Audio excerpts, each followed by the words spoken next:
नमस्कार दोस्तों, मैं प्रताप सिंह आपके अपने चैनल द एग्जाम आर्टिसन पर स्वागत करता हूं।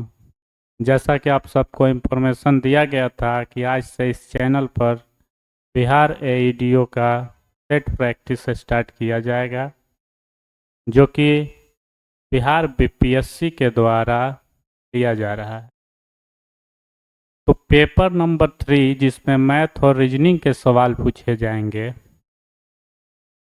उसका पहला सेट आज हम लोग स्टार्ट करने जा रहे हैं, जिसमें मैथ और रीजनिंग आप सभी को हम पढ़ाएंगे। और जो सब्जेक्ट है उसके लिए अलग अलग टीचर हैं जो आपको पढ़ाएंगे। तो चलिए स्टार्ट करते हैं। आज से हम लोग मैथ और रीजनिंग के सवालों को सॉल्व करते हैं बारी बारी से। तो देखते हैं, आज का पहला सवाल है,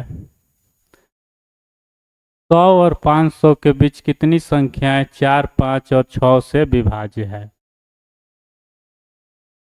100 और 500 के बीच में कितनी संख्याएं 4, 5 और 6 से विभाज्य है। तो सबसे पहले हम 4, 5 और 6 का एलसीएम निकालते हैं, जिससे पता किया जा सके कि वो कौन सी संख्या है जो 4, 5, 6 से तीनों से विभाज्य हो रही है। तो आइए 4, 5 और 6 का जब हम एलसीएम निकालेंगे तो इसका एलसीएम हो जाएगा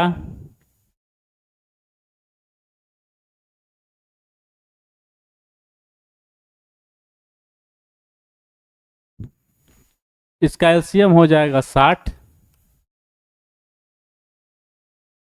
तो अब इस एलसीएम को सबसे पहले हम 1 से लेकर 500 के बीच में कितनी संख्याएं हैं जो 60 से विभाज्य है, ये पता कर लेते हैं। और दूसरा काम ये करेंगे हम लोग कि 1 से लेकर 100 तक कितनी संख्याएं हैं जो 60 से कट रही है।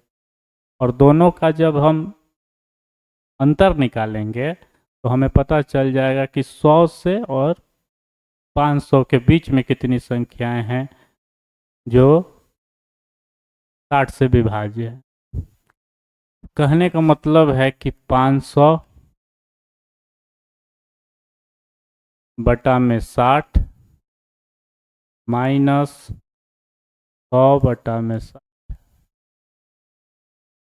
हम यहाँ पे ये ध्यान रखेंगे कि दशमलव का यहाँ पे कोई रोल है, पूर्णांक से जितना कटेगा उसी का माइनस किया जाएगा।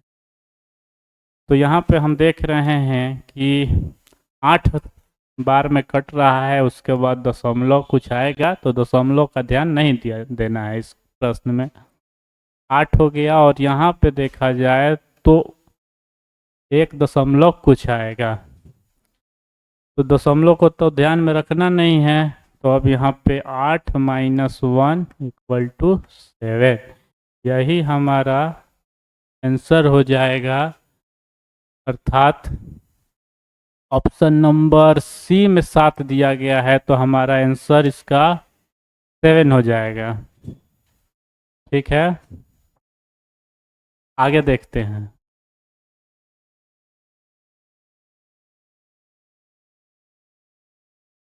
अगला क्वेश्चन है, एक निश्चित तर्क के अनुसार 38 को 49 से संबंधित है, समान तर्क के अनुसार 64 से 75 संबंधित है, समान तर्क के अनुसरण करते हुए 83 निम्नलिखित में से किससे संबंधित है।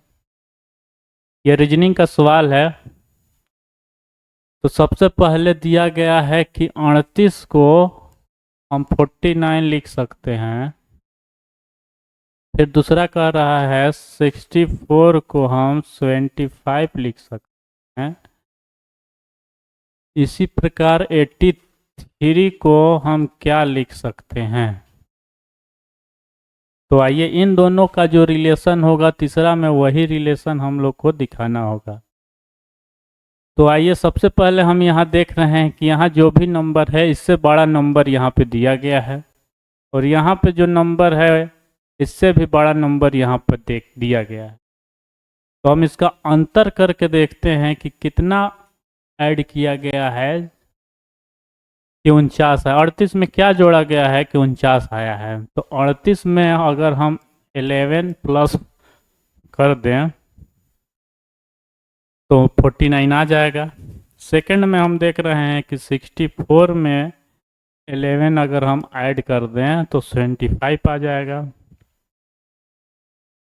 और 83 में भी अगर हम 11 ऐड कर दें तो यहाँ पे 83 11 हो जाएगा आपका 94।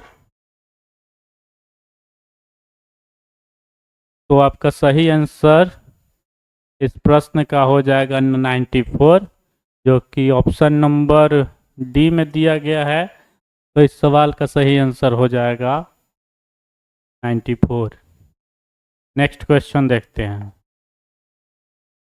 बोल रहा है कि एक लड़की अपने घर से गाड़ी चलाना शुरू करती है और 10 किलोमीटर दक्षिण की ओर जाती है, फिर बाएं मुड़ती है और 20 किलोमीटर जाती है, फिर वह बाएं मुड़ती है और 20 किलोमीटर जाती है, फिर वह अपने बाएं मुड़कर 5 किलोमीटर जाती है, वह अंतिम बार बाएं मुड़ती है 10 किलोमीटर जाती और अपने अंतिम गंतव्य पर रुक जाती है। अपने घर पहुंचने के लिए उसे कितनी दूर और किस दिशा में गाड़ी चलाना चाहिए? जैसा कि आप देख रहे हैं, डायरेक्शन का सवाल है, यह भी रीजनिंग के सिलेबस में आता है डायरेक्शन। तो सबसे ज़्यादा दिक्कत इस सवाल में यही आता है कि आपको लेफ्ट राइट का ख्याल रखना पड़ता है, जो कि थोड़ा सा डिफिकल्ट इस क्वेश्चन को बनाता है। तो आइए देखते हैं इसको सबसे बेस्ट सॉल्यूशन क्या हो सकता है। तो सबसे पहले हम यहाँ पे क्या डायरेक्शन होते हैं उन डायरेक्शन को हम लिख लेते हैं। सबसे पहले हम उत्तर दिशा लिखते हैं, ठीक है। फिर पूरब दिशा लिख लेते हैं,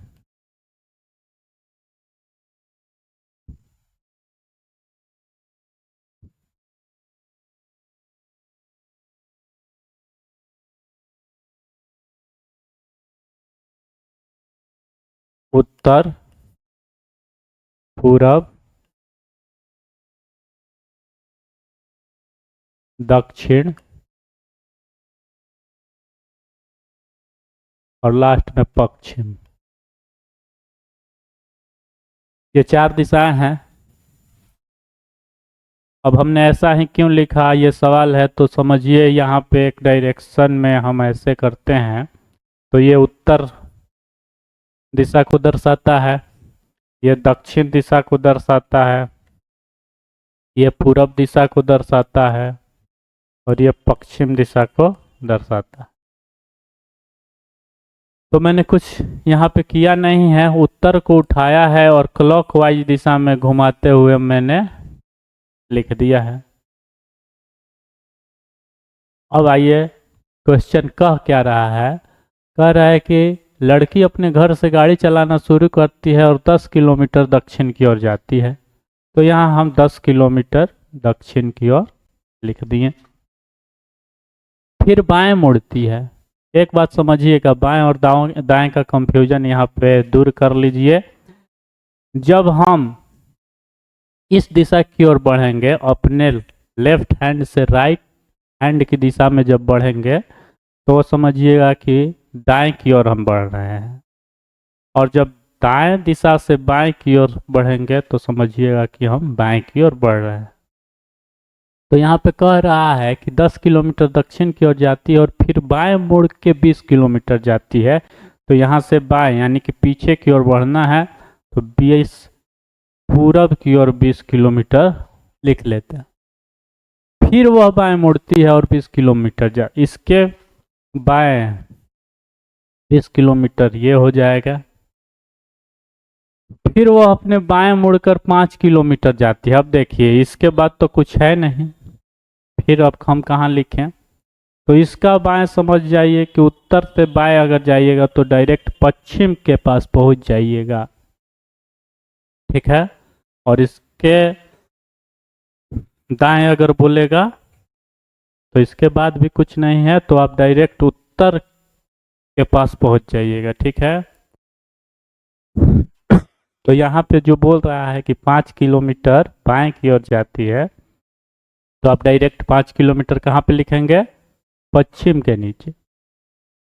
वह अंतिम बार बाएं मुड़ती है और 10 किलोमीटर जाती है। फिर से यहाँ से बाएं की ओर मुड़ी है तो पीछे की ओर, यहाँ तो है 10 किलोमीटर जाती है। ठीक है, यही अब वह अपने गंतव्य पर रुक जाती है। अपने घर पहुंचने के लिए उसे कितना दूर और किस दिशा में गाड़ी चलाना होगा? तो एक बात यहाँ पे समझने जैसा है कि उत्तर और दक्षिण एक दूसरे से कट जाएंगे। अगर बराबर होंगे तो कट जाएंगे। सॉरी। अगर कोई बड़ा होगा कोई छोटा होगा तो उसका अंतर ले लिया जाएगा। तो यहाँ हम देख रहे हैं और पूरब का पश्चिम से वही रिलेशन बनाया जाएगा। अगर बराबर हुए तो कट जाएगा और अगर कोई बड़ा छोटा हुआ तो उसका अंतर निकाल लेंगे। तो यहाँ पे हम देख रहे हैं कि दक्षिण में 10 + 10 = 20 हो रहा है और यहाँ उत्तर में भी 20 है। तो ये जो 20 और 20 कट जाएगा। ठीक है, अब देखिए पूरब 20 और पश्चिम 5, बड़ा कौन है? पूरब। तो पहले 20 पूरब वाला और उसमें से 5 माइनस कर लेंगे तो ये 15। अब 15 किलोमीटर तो आ गया, लेकिन किस दिशा की ओर? तो जो बड़ा है उसी दिशा की ओर, यानी कि पूरब दिशा की ओर ही 15 किलोमीटर दूरी पर वो है। तो पूरब दिशा और 15 किलोमीटर, ये हो जाएगा इस सवाल का सही आंसर। तो देखते हैं ऑप्शन में कहाँ दिया है। ऑप्शन में दिया हुआ है पूरब 15 किलोमीटर, यानी डी नंबर में आपका सही आंसर दिया है। ठीक है, आगे देख लेते हैं। बोल रहा है कि एक चिड़ियाघर में खरगोश और कबूतर हैं। यदि उनके सिरों की गिनती की जाती है तो ये कुल 100 है और यदि उनके पैरों को गिना जाए तो उनका योग 290 है। चिड़ियाघर में कुल कितने खरगोश? देखिए ये डबल इक्वेशन पर भी बन जाएगा। जैसे कि मान लीजिए कि हम अगर खरगोश की संख्या x मान लें और कबूतर की संख्या y मान लें, तो दोनों का सर का योग मिला के 100 दिया गया है। फिर अगर हम उनके पैरों की संख्या लें तो चूंकि हम जानते हैं कि खरगोश का 4 पैर होता है तो 4x, और कबूतर का 2 पैर होता है तो 2y। इस दोनों का योग दिया हुआ है 290। इस पे बनाया तो जा सकता है लेकिन थोड़ा सा कैलकुलेटिव हो जाएगा और टाइम टेकिंग भी हो जाएगा। तो इसके लिए थोड़ा एक शॉर्ट मेथड देख लिया जाए। क्या है वो शॉर्ट मेथड? तो देखिए सबसे पहले हम टोटल जो पैर दिया गया है वो उसको आधा कर लेंगे, यानी कि 2 से डिवाइड कर लेंगे। तो कितना दिया है? 290 पैरों की संख्या दी गई है। मैंने कहा कि इसको 2 से डिवाइड करिए, कितना हो जाएगा? 145। अब क्या करेंगे? अब टोटल जो सरों की संख्या दी गई है वो हम माइनस कर लेंगे। तो माइनस करते हैं 100 का तो अंतर आ जा रहा है 45 का। एक बात हमेशा ध्यान रखिएगा, ये जो संख्या 45 आया है वह हमेशा 4 पैर वाले जानवर की संख्या है। कि जब भी हम इस तरह से प्रश्न को करेंगे तो ये जो संख्या आएगा वो हमेशा 4 पैर वाले जानवर का संख्या आएगा। तो अब बताइए कि अगर सवाल में यहाँ पे दिया गया है चिड़ियाघर में कुल कितने खरगोश हैं, तो खरगोश 4 पैर वाला का ही पूछ रहा है, तो इसका तो आंसर हो जाएगा 45। ठीक है, इस सवाल का आंसर 45 ही होगा। लेकिन मान लीजिए अगर सवाल में 2 पैर वाले जानवर की संख्या पूछ ले, तब आप क्या करिएगा? उस समय आप टोटल नंबर ऑफ सर जो 100 इस प्रश्न में दिया गया है टोटल यानी जानवर 100 है, उसमें से 45 अगर 4 पैर वाला निकल गया तो 2 पैर वाला निकालना क्या ज़्यादा परेशानी करेगा? बिल्कुल भी नहीं। टोटल 100, उसमें से 45 जो है वो 4 पैर वाले जानवर हैं, तो उसको हम माइनस कर देंगे, तो जो बचेगा वो 2 पैर वाला जानवर होगा। तो कितना? 55। तो ये कबूतर की संख्या हो जाएगी, और 45 जो निकला था वो किसका? खरगोश का। तो इस सवाल में खरगोश की संख्या पूछ रहा था, 4 पैर वाले जानवर का। क्या करना है आपको? सबसे पहले पैरों को आधा कर लेना है, टोटल नंबर ऑफ जो पैर दिया गया है उसका आधा। उसके बाद टोटल नंबर ऑफ जो सर दिया गया रहेगा उसको माइनस करेंगे, और जो भी डिजिट आएगा वो 4 पैर वाले जानवर की संख्या हो जाएगी। प्रश्न में 2 पैर वाले जानवर का जब पूछेगा, इस सवाल में 4 पैर वाले जानवर का ही संख्या पूछा था। तो टोटल नंबर ऑफ सर में से 4 पैर वाला जो आएगा उसको माइनस कर लें। चलिए नेक्स्ट क्वेश्चन दे। उस शब्द युग्म का चयन कीजिए जो नीचे दिए गए शब्दों के युग्म में व्यक्त किए गए समान संबंध का सबसे अच्छा। चलिए रीजनिंग का ही सवाल है। बोल रहा है कैंची कपड़ा। कैंची कपड़ा ऑप्शन दिया गया है उस्तरा, दाढ़ी, भट्ठी, धुआं, कील, हथौड़ा, कलम, स्याही। उपयुक्त में से कोई नहीं। तो जिस तरह से मान लीजिए कैंची कपड़ा काटने के काम में आता है, उसी तरीके से उस्तरा जो है रेजर दाढ़ी काटने के यानी दाढ़ी बनाने के काम में आता है। तो सही इस सवाल का आंसर ए ही हो जाएगा, क्योंकि उस तरह दाढ़ी बनाने के काम में आता है। ठीक है, आइए नेक्स्ट क्वेश्चन को देखें। शहर ए से बी के लिए 2 बस टिकट और शहर ए से सी के लिए 3 टिकटों की कीमत 77 रुपये है। लेकिन शहर ए से बी के लिए 3 टिकट और शहर ए से सी के लिए 2 टिकटों की कीमत 73 रुपया है। ए से शहर बी और सी का किराया कितना है? ठीक है, आइए देखते हैं। ए एक शहर है, यहाँ से 2 स्थानों के लिए बस चलती है। एक बस बी तक जाती है और एक बस सी तक जाती है। जब ए से बी के लिए 2 टिकट लिया जा रहा है और यहाँ 3 टिकट लिया जा रहा है, तो टोटल रुपया कितना देना पड़ रहा है? 77। और वहीं जब ए से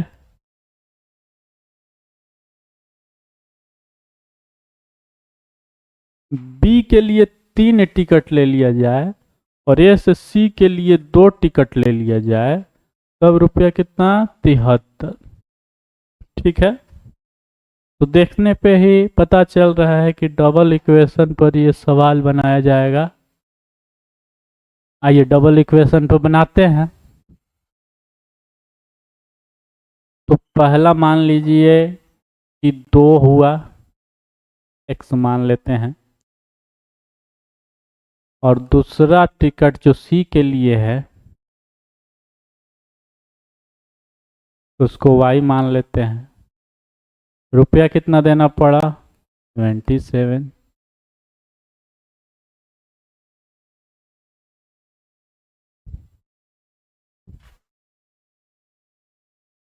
ठीक है, दूसरा इक्वेशन बनाते हैं हम। ये 3x हो जाएगा और ये 2y हो जाएगा। तब रुपया कितना लग रहा है? 73 रुपये। ठीक है,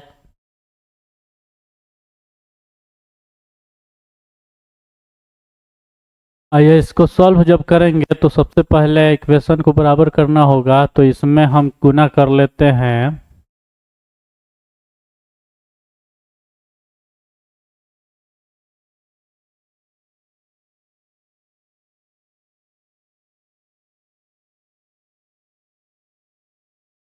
यहाँ पे 3 है ना, 2x plus 3y equal to 77, 3x plus 2, हाँ।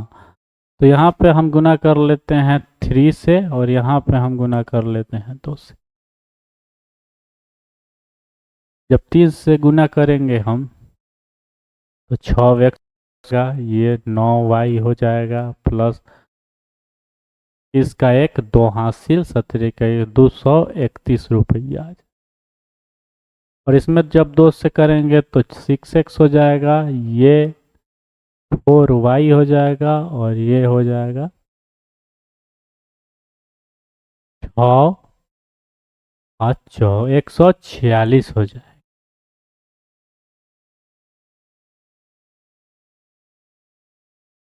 जब इसको सॉल्व करेंगे ये माइनस ये माइनस ये माइनस ये पूरा पूरा कट जाएगा। 9 में से 4 गया 5y इक्वल टू 11 में से 6 गया 5, तो 12 में से 4 गया 8, y बराबर हो जाएगा 85/5 यानी कि 17। यानी कि जब हम ए से सी के लिए जा रहे थे, जिसको हमने y माना था, तो एक टिकट के लिए 17 रुपया देना पड़ रहा था। तो आइए इस इक्वेशन में हम रख के देखते हैं, फर्स्ट इक्वेशन में रख के देखते हैं। y का मान जब हम यहाँ 17 रखेंगे तो क्या हो जाएगा, 17 तिया 51, 51 को इधर जब हम माइनस करेंगे 77 माइनस 51 इक्वल टू 26 हो जाएगा। 2x का मान जब 26 होगा तो x का वैल्यू कितना, 26/2 यानी कि 13। यानी कि ए से जब हम लोग बी जा रहे थे तो एक टिकट का दाम था 13 रुपया, और ए से सी के लिए जब हम जा रहे थे तो एक टिकट का दाम था 17 रुपया। देखते हैं ऑप्शन में कहाँ दिया गया। देखिए यहाँ बी नंबर में दिया गया है 13 और 17। आइए देखते हैं नेक्स्ट क्वेश्चन। उस विकल्प को चुनिए जो तीसरे शब्द से ठीक उसी तरह संबंधित है जिस तरह दूसरा शब्द पहले शब्द से संबंधित है। पहला दिया हुआ है शिशु हत्या, शिशु भृत्य हत्या, बिल्कुल आसान सा सवाल है। इसका पिता हो जाएगा। इस तरह से शिशु हत्या, शिशु की हत्या जो करता है उसे शिशु हत्या, तो प्रीत हत्या तो पिता, बिल्कुल सही है, पिता। डी नंबर आंसर सही है इसका। नेक्स्ट क्वेश्चन देखते हैं। 5 व्यक्ति ए बी सी डी और ई के घर इस प्रकार स्थित है। ए का घर ई के घर के उत्तर में 60 मीटर की दूरी पर स्थित है। डी, अच्छा डायरेक्शन का सवाल है, देखते हैं। सबसे पहले डायरेक्शन सेंस बना लेते हैं, क्योंकि वो वाला सवाल नहीं है जो 2 नंबर सवाल हम लोग बनाए हैं कि बाएं मुड़ा दाएं मुड़ा, ऐसा सवाल इसमें नहीं दिया गया है। तो इस डायरेक्शन को हम पहले लिख लेते हैं। उत्तर हो गया ये दक्षिण हो गया, ये पूरब, ये पश्चिम, ठीक है। ए का घर ई के घर से उत्तर में 60 मीटर की दूरी पर है। तो चलिए ई का घर हम यहाँ सेंटर पर मान लेते। ई का घर बिल्कुल सेंटर पर है। तो ए का घर ई के घर से उत्तर में 60 मीटर की दूरी पर है, तो ये मान लेते हैं कि यहाँ पे इसका घर है और ये दूरी है 60 मीटर की। अब देखिए आगे क्या कह रहा है। डी का घर ई के घर से पश्चिम में 30 मीटर की दूरी पर स्थित है। डी का घर जो है ई के पश्चिम में है, तो मान लेते हैं कि डी यहाँ पे है, इसका घर यहाँ पे है ई के पश्चिम में, और कितनी दूरी पर है, तो 30 मीटर की दूरी पर। तो ये दूरी हम ले लेते हैं 30 मीटर की। आगे कह रहा है बी का घर सी के घर से, बी और सी अभी कहीं मेंशन नहीं है, तो इस स्टेटमेंट को अभी रहने देते हैं, ठीक है। 60 मीटर दूरी पर है।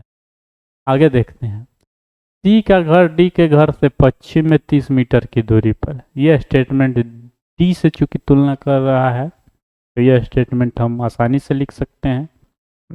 कह रहे सी का घर डी के घर के पश्चिम में, तो डी के भी पश्चिम में, यानी कि सी का घर यहाँ पे है 30 मीटर की दूरी, यानी यहाँ से जो दूरी है वह 30 मीटर की। सी का घर डी के घर से पश्चिम में 30 मीटर की दूरी। अब इस स्टेटमेंट पे हम जो लौटेंगे, जो बी का घर सी के घर से उत्तर में, सी के घर से उत्तर की ओर बी का घर है जो कि 60 मीटर की दूरी पर है। अब पूछ क्या रहा है, कह रहा है सी का घर डी के घर से पश्चिम में 30 मीटर की दूरी पर स्थित है। ये वाला स्टेटमेंट तो हम लोग थोड़ा देर पहले लिख ही चुके हैं। अब कह रहा है ए के घर से बी का घर किस दिशा में स्थित है। ए का घर पूछ रहा है बी के घर के किस दिशा में। बी का घर जो ए के घर से है, एक तो पश्चिम दिशा की ओर है और एक 30 मीटर यहाँ तक और 30 मीटर यहाँ तक, यानी 60 मीटर की दूरी पर है और पश्चिम दिशा में है। इसका घर बी का घर, ठीक है। बी का घर 60 मीटर पश्चिम में, ए से जब तुलना किया जा रहा है, ए के घर से बी का घर किस दिशा में है, तो पश्चिम की ओर 60 मीटर की दूरी, ठीक है। तो इसका आंसर कौन सा होगा, क्योंकि दूरी ऑप्शन में दिया भी नहीं, दिया नहीं गया है, केवल डायरेक्शन दिया गया है, तो पश्चिम दिशा यानी सी नंबर आंसर। आइए नेक्स्ट क्वेश्चन को देखते हैं। अगला क्वेश्चन दिया हुआ है, यदि x प्लस 2 x प्लस 6 सभी अभाज्य संख्याएं हैं तो 3x प्लस 1 का मान क्या हो सकता है। अभाज्य संख्या के बारे में ये सवाल है। तो सबसे पहले अभाज्य संख्या हम कहते किसे हैं, जो स्वयं से या एक से घटता है उसी को अभाज्य संख्या कहते हैं। तो पहला अभाज्य संख्या 2 होता है, उसके बाद 3, उसके बाद 5, 7, 7 के बाद 11, 13, 17, 19, 21, सॉरी 21 नहीं 23, ये अभाज्य संख्या है। आइए हम अगर यहाँ x का मान 2 रखेंगे तो अगला हो जाएगा 2 + 2 4, और ये तीनों के तीनों अभाज्य संख्या है। तो 4 तो अभाज्य संख्या है नहीं, यानी कि 2 इसको नहीं रख सकते हैं, 2 अभाज्य संख्या नहीं है। 3 जब हम रखेंगे तो 3 और 3 + 2 5, ठीक है, अभाज्य संख्या है। लेकिन यहाँ 3 और 6 9 अभाज्य संख्या नहीं है, ये भी नहीं हो सकता है x का मान। हम जब 5 रखेंगे तो 5 और 5 + 2 7 और 5 में 6 11, ये हो सकता है। देखते हैं, ऑप्शन मिलाते हैं। 3x यानी 3 में 5 से जब हम गुना करेंगे तो 15 और उसमें 1 जोड़ेंगे तो आ जाएगा 16। 16 ऑप्शन में कहीं दिया नहीं गया, तो ये 5 को भी हम नहीं ले पाएंगे। आइए 7 रख के देख लेते हैं। जब 7 रखेंगे तो 7 2 9, तो रखा नहीं, 9 अभाज्य संख्या है नहीं, तो इसको भी नहीं रख सकते। 11 रख के देखते हैं। 11 2 13 और 11 6, ये अभाज्य संख्या तीनों हो जा रहा है। अब आके इसमें देखते हैं, ऑप्शन मैच कराते हैं। 3x 11 3 33 और +1 34, ऑप्शन में है नहीं है, 34 भी नहीं है, यानी कि हम 11 भी नहीं रख सकते हैं। आइए 13 रख के देखते हैं। 13 फिर 2 रखेंगे तो 15 अभाज्य संख्या नहीं है, ये भी नहीं रख सकते। 17 जब रखेंगे तो अगला हो जाएगा 2 जोड़ेंगे तो 19 और 17 में 6 तो 23। ये तीनों भी अभाज्य संख्या है। आइए 3x+1 करके देखते हैं। 3x का मान 17 और +1, 17 या 51 और +1 52। ये क्या ऑप्शन में है? बिल्कुल ऑप्शन नंबर सी में दिया गया है। तो x का वैल्यू यहाँ से हम 17 ले सकते हैं। ठीक है, तो इसका आंसर हो जाएगा सी नंबर, यानी कि 52। ठीक है, नेक्स्ट क्वेश्चन देखते हैं। नीचे एक पासे की दो स्थितियां दर्शाई गई हैं। आर दर्शाने वाले फलक के विपरीत फलक पर कौन सा अक्षर आएगा?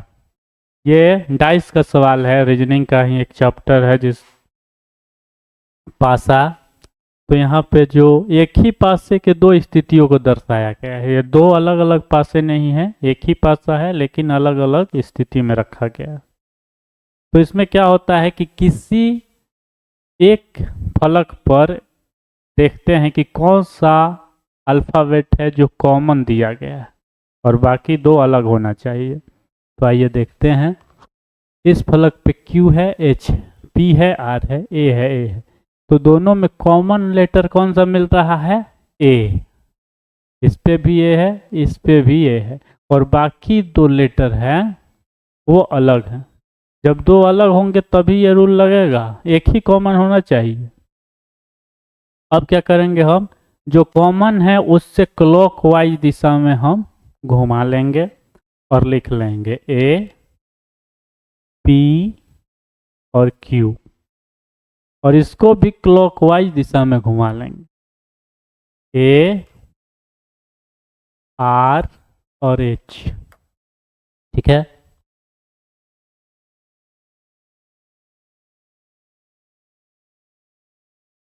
अब बताइए पूछ क्या रहा है?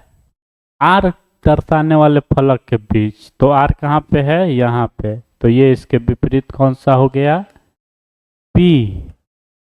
P जो है ना वो आर के ठीक विपरीत फलक पर होगा, यानी यहाँ आर है तो इसके ठीक पीछे P होगा। देखिए P यहाँ सामने है तो इसके पीछे आर होगा।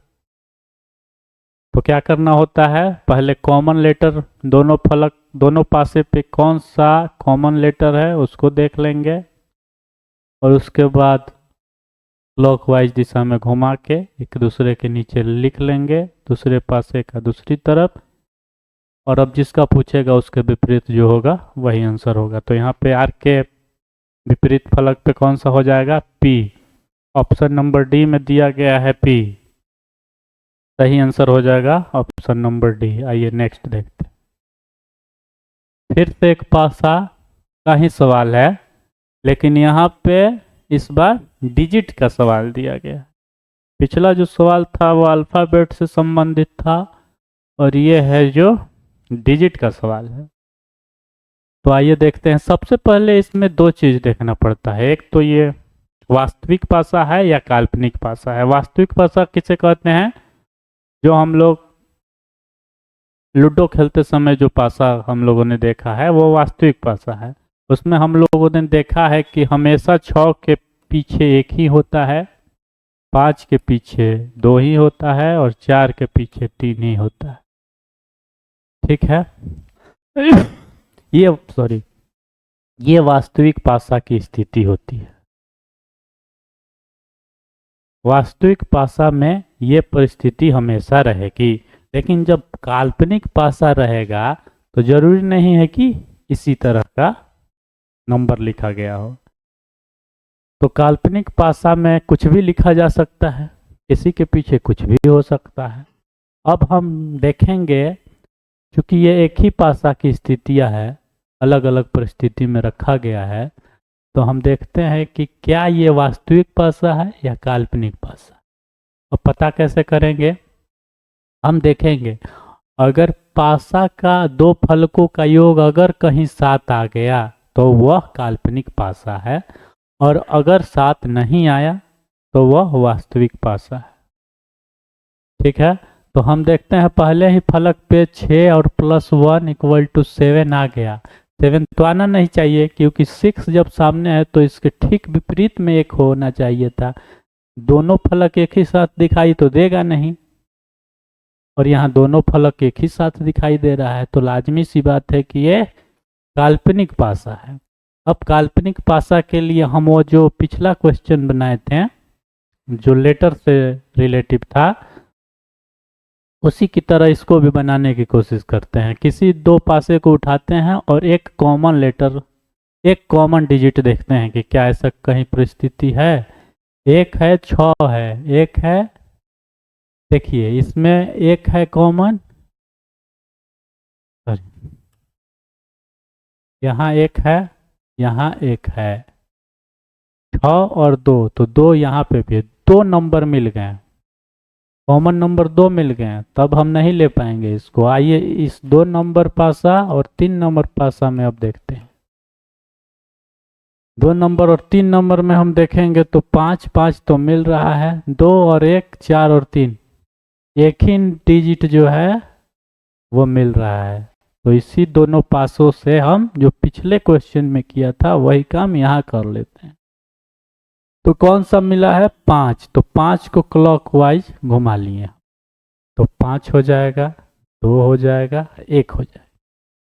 दूसरे पासे की ये परिस्थिति है, हम क्लॉकवाइज घुमा लिए। अब तीसरे पासे की 5 से लेकर क्लॉकवाइज दिशा में घुमा लेते हैं। यहाँ पे 5 हो जाएगा, यहाँ पे 4 हो जाएगा और यहाँ पे 3 हो जाएगा। पूछ क्या रहा है? एक वाले फलक के विपरीत, एक के विपरीत क्या होगा? 3 होगा। ठीक है, समझ में आ रहा है? 2 के पीछे 4 होगा, और 5 के पीछे 5 ही कैसे हो सकता है? तो जो डिजिट इसमें और एक अलग दिया गया है वही हम यहाँ पे लिख सकते हैं। क्या दिया है देख लेते हैं। 1 2 3 4 5 6 इसमें हम नहीं लिखे हैं, तो 5 के पीछे 6 होगा, जो कि वास्तविक पासा जब होता तो कभी ऐसा नहीं होता। 6 के पीछे तो 1 होता है ना वास्तविक पासा में, लेकिन यहाँ 6 के पीछे 5 आ गया, तो काल्पनिक पासा है ये। 1 के पीछे पूछ रहा है 3, तो इसका आंसर हो जाएगा 3, जो कि ऑप्शन नंबर सी में दिया। आइए नेक्स्ट क्वेश्चन को देखें।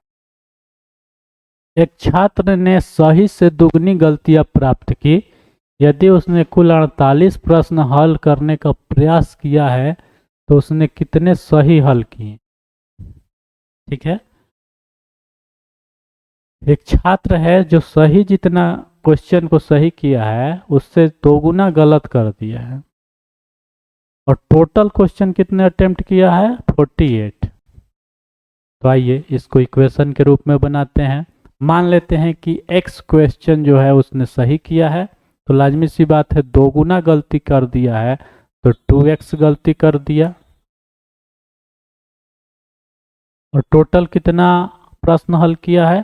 सही और गलत मिलकर तो टोटल हो जाएगा, और तो कुछ किया नहीं है, सही किया है नहीं तो गलत किया है। और टोटल कितने प्रश्न हल किया है? 48, तो इसके इक्वल 48 हम कर सकते हैं। तो यहाँ हो जाएगा 3x इक्वल टू 48, तो x का वैल्यू कितना हो जाएगा? 16। पूछ क्या रहा है? सही ही उसने कितने सही हल किए, तो सही का हम x लिए हुए थे, 16 ही सही किया है। अगर 2 गुना गलती किया है तो लाजमी सी बात है कि उसने 32 गलती किया होगा, और 16 और 32 को जब हम जोड़ेंगे तो 48 आ भी जाएगा। तो यहाँ सवाल था कि कितना सही किया है, तो 16 सही किया है, ऑप्शन नंबर बी आंसर हो जाए। चलिए नेक्स्ट क्वेश्चन देखते हैं। पीटर अपने घर से प्रस्थान करता है और उत्तर की ओर 10 मीटर चलता है। देखिए फिर से एक डायरेक्शन का ही सवाल आया। आपको सेट में बार बार एक ही तरह का क्वेश्चन दिया जा रहा है, ये आपका प्रैक्टिस थोड़ा आगे आने वाले सेट में थोड़ा लेवल और बढ़ेगा, उसको और अच्छे से समझा जाएगा। तो यहाँ पे फिर से एक डायरेक्शन का सवाल आया है, इसको उसी तरीके से हल करने की कोशिश करते हैं। क्या था? हमने लिखा था उत्तर, फिर लिखा था पूरब, फिर लिखा था दक्षिण, और फिर लिखा था पश्चिम। ठीक है, हमने बताया था कि इस डायरेक्शन से हम बढ़ेंगे तो राइट हैंड साइड की ओर बढ़ेंगे तो राइट हो जाएगा, और इस पीछे की ओर बढ़ेंगे तो लेफ्ट में बढ़ेंगे। अब देखिए कह क्या रहा है, पीटर अपने घर से प्रस्थान करता है, उत्तर की ओर 10 मीटर चलता है। चलिए उत्तर की ओर 10 मीटर चल दिया जी, तो उत्तर के नीचे 10 लिख लिए हम। और फिर दाएं मुड़ता है, दाएं यानी आगे बढ़ गया, दाएं मुड़ता है और 36 मीटर चलता है, लिख लिए हम 36 पूरब के सामने। वह बाएं मुड़ता है और 5 मीटर चलता है, फिर से बाएं मुड़ा है यानी पीछे की ओर आया है, तो 5 यहाँ पे हम लिख लिए। अब वह फिर से बाएं मुड़ता है, अब बाएं चूंकि इधर तो कोई चीज है नहीं, तो कहाँ चला जाएगा, पश्चिम।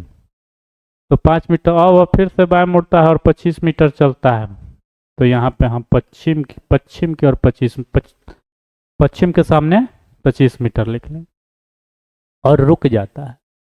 जहाँ वह खड़ा है वहाँ से ठीक 15 मीटर दक्षिण में एक खंभा स्थापित है। यहाँ से 15 मीटर की दूरी पर एक खंभा स्थापित है, मान लीजिए खंभा। उसका घर उस खंभे से कितनी दूर और किस दिशा में है। ठीक है, अब देखिए उत्तर से दक्षिण कट जाएगा, ये 15 और ये भी 15 कट गया, ये 36 बड़ा है, -25 कितना आ जाएगा, 11। उसके घर से वो खंभा 11 मीटर की दूरी पर है, किस दिशा में, तो कौन सा दिशा बड़ा है, तो पूरब दिशा बड़ा है। तो पूरब की ओर वह खंभा उसके घर से पूरब की ओर 11 मीटर की दूरी पर पूरब दिशा की ओर है। तो यही आंसर हो जाएगा जो कि दिया गया है आपके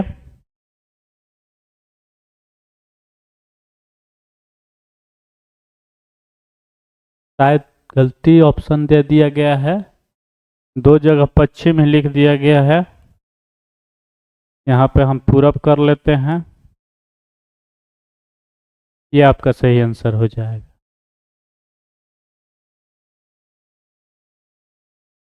अंग्रेजी वर्णमाला क्रम के आधार पर निम्नलिखित 4 अक्षर समूहों में से 3 किसी प्रकार से समान हैं और एक समूह बनाते हैं। कौन सा अक्षर समूह उस समूह से संबंधित नहीं है। ठीक है, देखते हैं ये y कितने नंबर पे आता है, अल्फ़ाबेट का जो नंबर हम लोग ज्ञात किए रहते हैं, तो y जो है किस नंबर पे आता है, तो 25 नंबर पे, w 23 और u 21। तो हम देख रहे हैं कि 2-2 का गैप है, यहाँ पे देखते हैं तो 6, 5 और 3, यहाँ पे गैपिंग 2 का और फिर 1 का हो गया। आगे देख लेते हैं, T जो है 20 पर, S 19 पर और Q 17 पर। देख रहे हैं B और C एक समान दिखाई दे रहा है।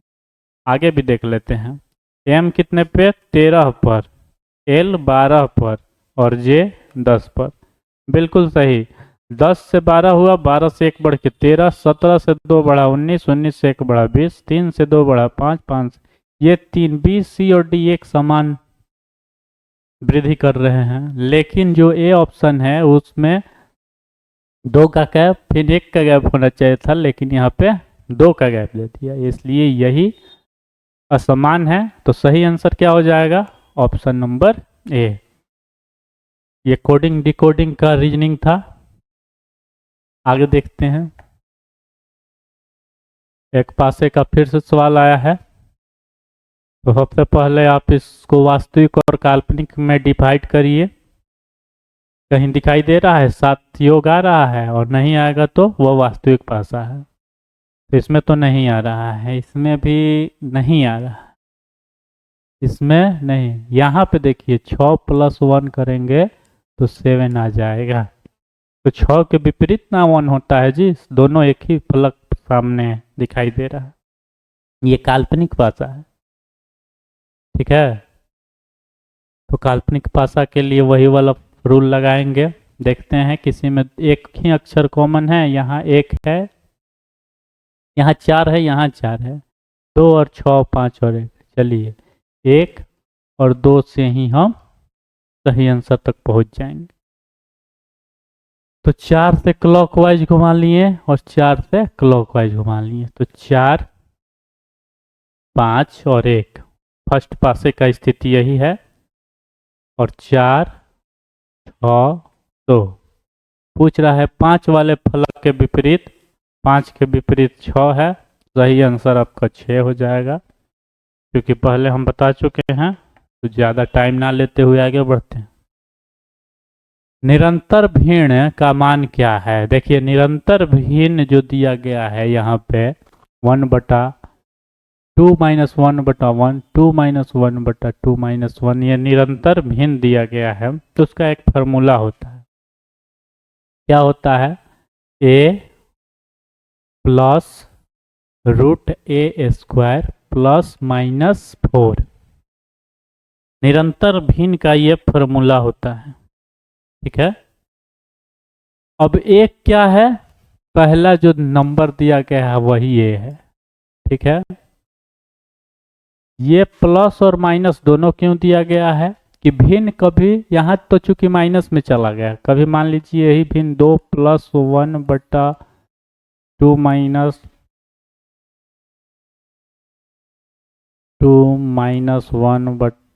+ 2 - 1 करके ऐसे लिखा हो, तो दो अलग अलग तरीके का भिन्न हो जाता है।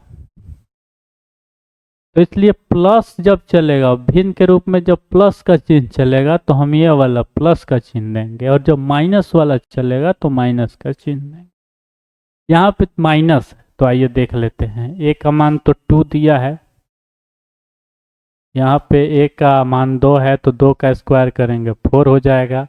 यहाँ पे प्लस माइनस में माइनस रखेंगे क्योंकि माइनस वाला भिन्न है, और 4 रखेंगे, तो 2 और प्लस 4 - 4 0, तो रूट के बाहर 0 निकलेगा, 0 ही हो जाएगा, तो 2 इसका आंसर हो जाएगा।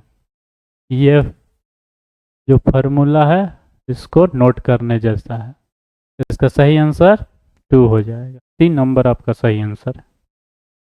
ठीक है, अगला देखते हैं। 4 संख्याएं दी गई है, जिनमें से 3 में एक निश्चित प्रकार की समानता है, एक असंगत है, उस असंगत संख्या का चयन कीजिए। और डाउट का सवाल है, रीजनिंग का ही ये भी सवाल है। इसमें देखते हैं क्या, पहले तो देखते हैं कि अभाज्य संख्या तो कोई नहीं दे दिया गया है, ये तो 5 से कट जाएगा, ये 2 ये 2, ये देखते हैं 7 7 14 3 से कट जाएगा, नहीं अभाज्य कोई भी नहीं है।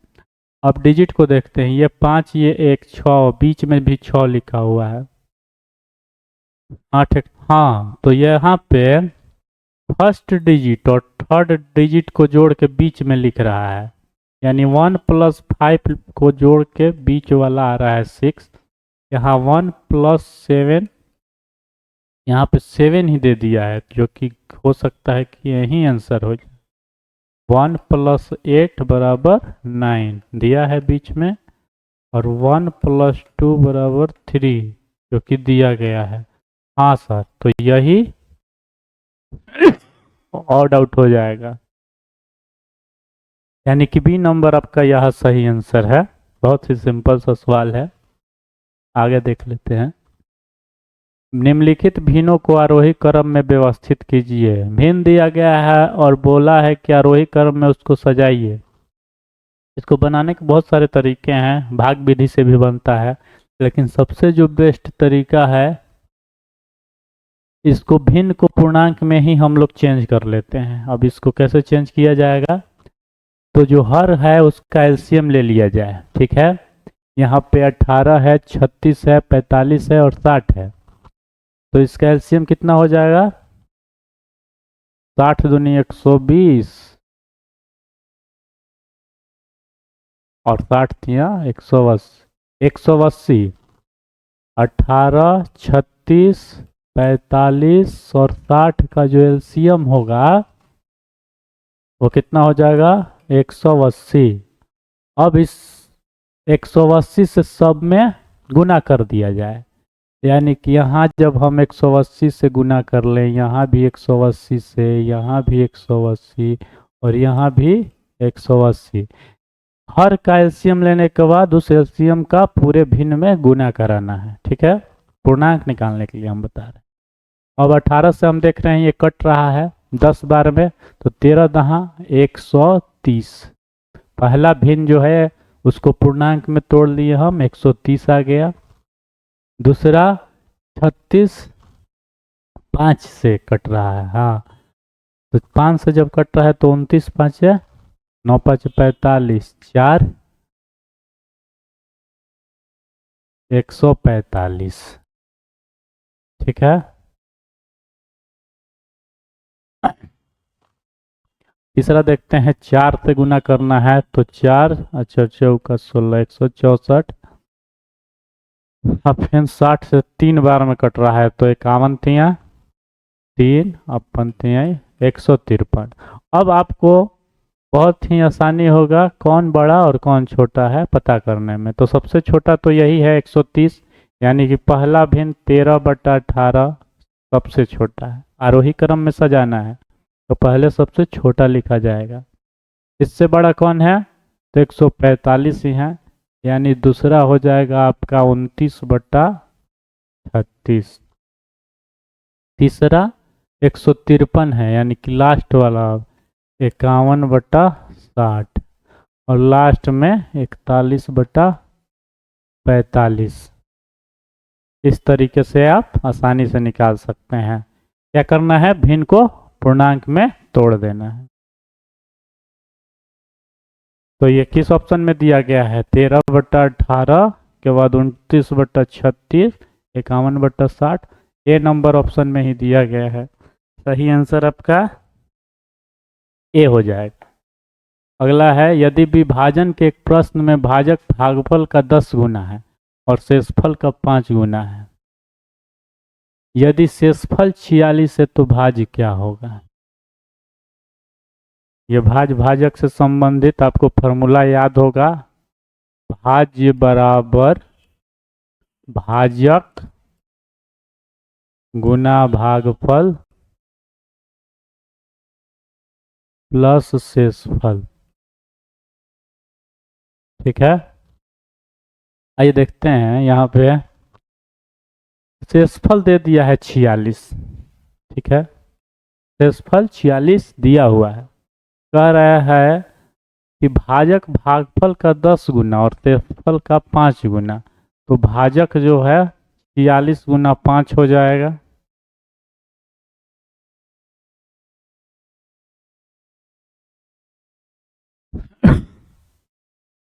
और कह रहा है भागफल, भाजक जो है वो भागफल का 10 गुना है, यानी ये जो है इसका 10 गुना है, तो 10 से इसमें जब डिवाइड करेंगे तो 23 आ जाएगा। क्यों, हाँ 23, तो यहाँ पे 23। ठीक है, क्या बोल रहा है, भाजक भागफल का 10 गुना है, तो इसमें 10 से भाग देना होगा, तो 46 गुना 5/10 हम जब करेंगे भागफल निकालने के लिए तो क्या होगा 23, यानी भागफल 23, जो कि मैंने वहाँ पे लिख दिया है। अब भाज्य क्या होगा, तो इसी का सॉल्व करेंगे, वही भाज्य हो जाए, तो कर लेते हैं। इसमें करेंगे तो 6 5 30, 3 230, 230 में जब 23 का गुना लगाएंगे तो 0 9 6, ये 2 गुना हो जाएगा तो 460, 0 9 5290, और अभी 46 इसमें ऐड ऑन करना है, कितना हो जाएगा 6 हो जाएगा, 9 4 13 का 3, और यहाँ 2 1 3 और 5, 5336 भाग जा रहा है, जो कि ऑप्शन नंबर बी में दिया हुआ है। ठीक है, भाज्य बराबर भाजक गुना भागफल प्लस शेषफल। शेषफल दिया हुआ था, वहाँ से हम 5 गुना भाजक है तो उसका गुना कर लिए, और भागफल का ये 10 गुना था तो 10 से भाग दे के भागफल निकाल लिए। कैलकुलेशन का ये सवाल था, इजी सवाल था। आइए देखते हैं अगला क्वेश्चन। भारती छवि की बहन है, अवनी भारती की माँ है। अच्छा, रिलेशन का ये सवाल है, ये भी रीजनिंग का ही सवाल है। तो कह रहा है कि भारती छवि की बहन है, ठीक है। इसमें क्या बोला कि भारती छवि की बहन है, तो जो भारती है, छवि जो है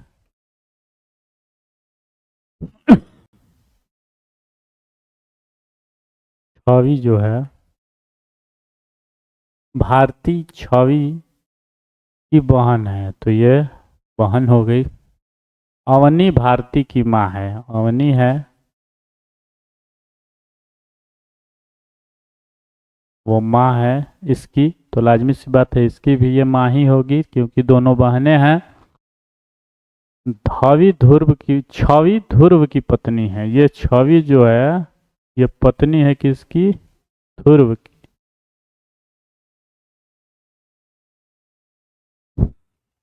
ध्रुव ईसा का पिता है। ध्रुव जो है ईसा का पिता है, ये जो पिता है ईसा का। पूछ क्या रहा है, ईसा की नानी कौन है? लाजमी सी बात है ईसा की नानी अवनी होगी। ये क्या होगा, ये तो पिता है, ये माँ है, ये मौसी है, यही नानी है। तो ईसा की नानी कौन है, तो Avani. Option number B is right answer. Relation का सवाल था ये, ब्लड रिलेशन। यहाँ देखिए 21 नंबर सवाल है। कह रहा है कि 4 के पावर -1, ठीक है। इसको हम 1/4 प्लस 1/8, यहाँ पे भाग का चिन्ह है, इसको 1/2/3 कर लेते हैं, 2 हो जाएगा पावर में। इसको जब सॉल्व करेंगे एलसीएम लेंगे 8 और ये हो जाएगा 3, यहाँ भाग है, ये ऊपर चला जाएगा तो 9 और ये हो जाएगा 4। अब इस भागा को गुना में बदल लेते हैं, 3/8 गुना 4/9। 4 से ये कट गया 2 बार में, 3 से ये कट गया 3 बार, 1/6। इसका सॉल्व करने पे 1/6 आ रहा है जो कि दिया हुआ है ऑप्शन नंबर ए में, ठीक है। कैलकुलेशन का सवाल था, इसमें कुछ समझाने जैसा नहीं था। नेक्स्ट क्वेश्चन देख लेते हैं। 6.4 बार वाला प्रश्न है, रैकरिंग। तो देखिए इस पे 7 से जब गुना करेंगे तो यहाँ पे अभी जो कर 5 आगे भी लिखा हुआ है अनंत तक। तो जब हम लास्ट वाले 5 से गुना करेंगे तो 7×5 = 35 का होगा 3, लेकिन 5 इसमें, सॉरी 5 लिखेंगे, हासिल बच जाएगा 3। अगले बार जब 5 से गुना करेंगे तो 35 में 3 ऐड करेंगे तो 8। ऐसे ही आगे 5 से गुना करते हुए जाएंगे तो हम 8 8 8 ही होते चला जाएगा। लास्ट में 5 रहेगा लेकिन उसके बाद 8 8 8, जो कि आप देख रहे हैं डी नंबर ऑप्शन में है। लेकिन आगे हम देख लेते हैं, यहाँ पे 2 4 6, तो फिर 8, फिर 8, फिर से हासिल बचा हुआ है 3, तो 7 दूनी 14, 3 17, 7 हासिल 1, 7 चौक 28, 29 का 9, हासिल 2, 7 42 और 2 44, 44 97, 8 8 8 8 का बार लगा हुआ है, इसका डी हो जाएगा। नेक्स्ट देखते हैं। एक महिला की तस्वीर की ओर देखते हुए सैमुअल ने कहा, वह मेरे पिता के भाई की पुत्री है। तो देखते हैं, यहाँ मान लीजिए एक तस्वीर लगा हुआ है, यहाँ सैमुअल खड़ा है, बोल रहा है कि वह मेरे पिता, इसका पिता हैं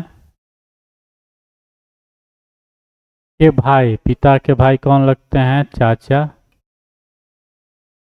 पिता के भाई की पुत्री, पुत्री कौन है? चाचा की पुत्री, इसकी कौन लगेगी? इसी से सबका रिलेशन देखा जा रहा है। ये पिता हैं तो पिता, पिता के भाई चाचा, चाचा की बेटी इनकी बहन हो गई, बहन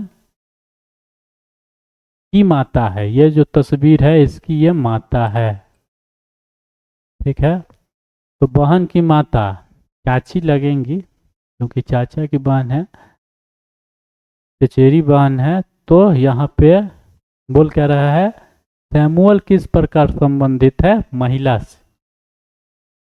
तो सैमुअल भतीजा हो जाएगा। ये चूंकि इसकी चाची लग रही है, जो तस्वीर में महिला है, तो ये किससे रिलेशन है इसका? ये इनका ये भतीजा, ठीक है। नेक्स्ट देखते हैं। निम्नलिखित शब्द युगों में 3 शब्द युग में किसी तरीके से एक समान है, इसलिए एक समूह का निर्माण करते हैं। कौन सा शब्द युग उस समूह से संबंधित नहीं है? यात्रा करना, सैर करना, सिमिलर शब्द है। होना, उठाना, सिमिलर शब्द है। अवलोकन करना, देखना, ये भी सिमिलर है। पास और दूर, पास और दूर ये अपोजिट शब्द है, तो यही युग्म अलग है, तो यही आपका आंसर हो जाएगा। एक भिन्न के अंश और हर का योग 11 है। यदि अंश में 1 जोड़ दिया जाए और हर में 2 घटा दिया जाए तो ये 2/3 हो जाता है। भिन्न है, इसको इक्वेशन पर भी बनाया जा सकता है, लेकिन ऑप्शन का मदद लेके बनाने पर यह बहुत जल्द और आसानी से बन जाएगा। तो जैसा कि बोल रहा है कि मान लीजिए x और y ये भिन्न है, x/y अंश के रूप में x है और हर के रूप में y है। इन दोनों का योग 11 दिया गया है। तो यहाँ ऑप्शन में देखते हैं कि किस किस में 11, 5/6, तो 5 और 6 को जोड़ेंगे 11 आ रहा है, 6 5 11 आ रहा है, 8 3 11 आ रहा है, तीनों से 11 आ रहा है। अगला देखते हैं, यदि अंश में 1 जोड़ दिया जाए, यानी x+1 कर दिया जाए और हर से 2 घटा दिया जाए, तो भिन्न 2/3 आ जाता है। चलिए हर ऑप्शन में यही करके देखते हैं। 5 में जब 1 जोड़ेंगे तो 6 हो जाएगा, और 6 में 2 घटाएंगे तो 4 हो जाएगा। 2 से कट रहा है, 2 3 6, 2 दूनी 4, 3/2, 2/3 आ रहा है, यहाँ पे 3/2। पहला ऑप्शन गलत है। दूसरा ऑप्शन देखते हैं, 6/5। इसमें जब 1 जोड़ेंगे तो ये 7 हो जाएगा, इसमें 2 घटाएंगे तो 3 आ जाएगा, यानी 7/3। तो यहाँ तो 2/3 लाना है, यहाँ 7/3 आ गया, ये भी नहीं होगा, सेकंड भी गलत है। थर्ड में दिया गया है 3/8। जब इसमें 1 जोड़ा जाएगा और इसमें 2 घटाया जाएगा तो ये 4 हो जाएगा, ये 6 हो जाएगा। 2 से घटाएंगे 2, 2 3 6, 2/3, यहाँ पे भी 2/3 मैच कर गया, यानी सी नंबर ऑप्शन ही सही है। तो इस तरीके से इसको बनाया जा सकता है, और नहीं तो फिर डबल इक्वेशन पर बनाना पड़ेगा, ठीक है। ए बी की माता है, फिर से रिलेशन का एक सवाल है। ए जो है बी की माता है, ए है वह बी की माता है, बी सी का पति है, बी जो है वो सी का पति है, डी सी का ससुर है, डी जो है सी का ससुर है, यानी इसका पति भी होगा। ए का डी से क्या संबंध है? ए का डी से क्या संबंध है? ए डी की पत्नी है, ये जो है डी की पत्नी है, जो कि ऑप्शन सी में दिया है। बहुत ही आसान सा रिलेशन था। आगे देखते हैं। ये देखिए अलजबरा का एक मैथ दिया गया है। ठीक है, तो यहाँ पे हम इसको फार्मूला बेस्ट पे तोड़ने की कोशिश कर रहे हैं। जैसे कि 2 दिया गया है, 4 5 6 3 5 8, हर जगह यही अंक है। चलिए देखते हैं, इसको a मान लेते हैं, इसको b मान लेते हैं। तो इसका होल स्क्वायर -2ab, ठीक है, और नीचे बटा में दिया हुआ है a square plus b square. ठीक है। अब देखिए यहाँ पे इसको जब हम तोड़ेंगे तो a square plus b square है, यहाँ पे +2ab आएगा। इस फार्मूला को हम तोड़ लिए। यहाँ पे जब -2ab एक और है तो इसको लिख लेंगे, और यहाँ पे a square plus b square, यहाँ से ये कट जाएगा। अब बचेगा 2a square plus b square, अब बट्टा में a स्क्वायर प्लस b, इससे ये भी कट जाएगा। बच कितना जाएगा? 2। तो इसका आंसर हो जाएगा आपका बी नंबर ऑप्शन, यानी 2। ठीक है, नेक्स्ट देख लेते हैं। सीरीज का सवाल है, रीजनिंग में बिल्कुल सिंपल लग रहा है। 41 2 43, 4 47, 6 53 और 8 61, 2 4 6 8, इस बार 10 बढ़ा लेते हैं। 61 10 71, सही आंसर ए हो जाएगा 71। यदि ये का मान पूछ रहा है, ठीक है, बहुत इसको हम लोग सम डिजिट करने की कोशिश करते हैं। ठीक है, सम डिजिट कैसे बनाया जाता है आइए देखते हैं। इसको ए इकाई डिजिट में तोड़ लेना होता है, सबको जोड़ना है डिजिट को जब तक कि इकाई डिजिट में ना टूट जाए।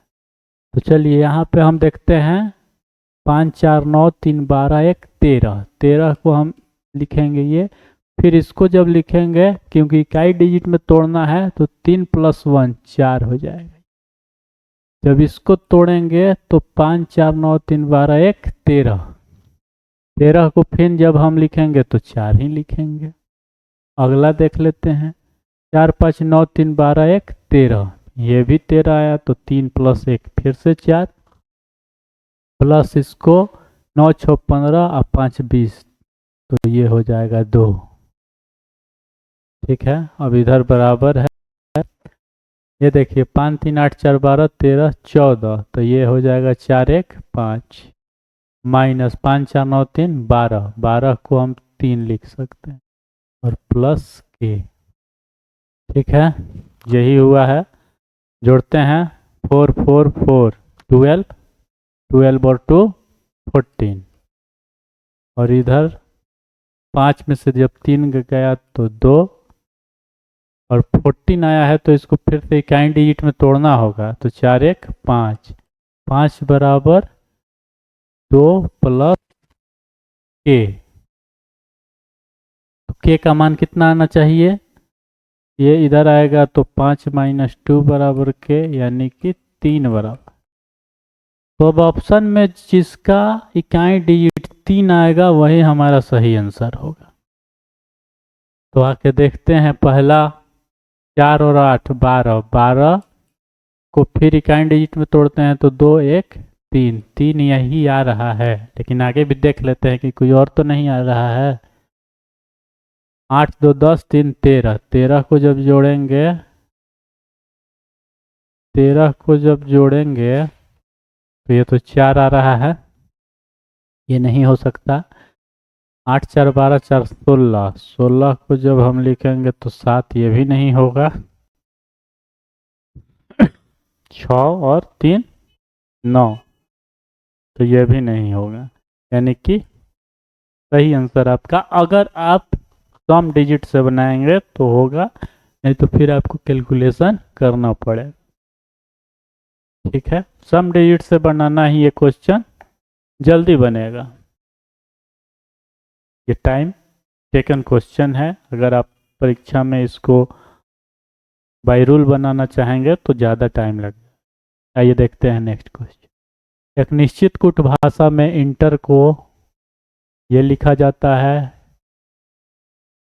कूट भाषा में चाइल्ड को कैसे लिखा जाएगा। अच्छा आइए देखते हैं। ENTER,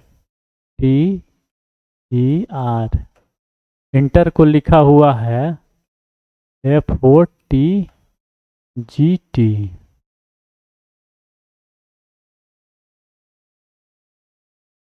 TICEY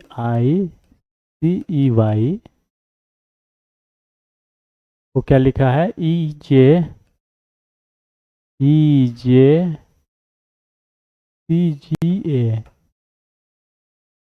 तो चाइल्ड को कैसे लिखा जाए CHILD, क्या लिखा है आइए देखते हैं। E के लिए F लिखा, N के लिए O लिखा, यानी एक एक बढ़ के लिखा, और T जो है उसके लिए T ही लिख दिया। यहाँ देखते हैं C के लिए C ही लिखा है, D के लिए E, I के लिए J लिखा है। हाँ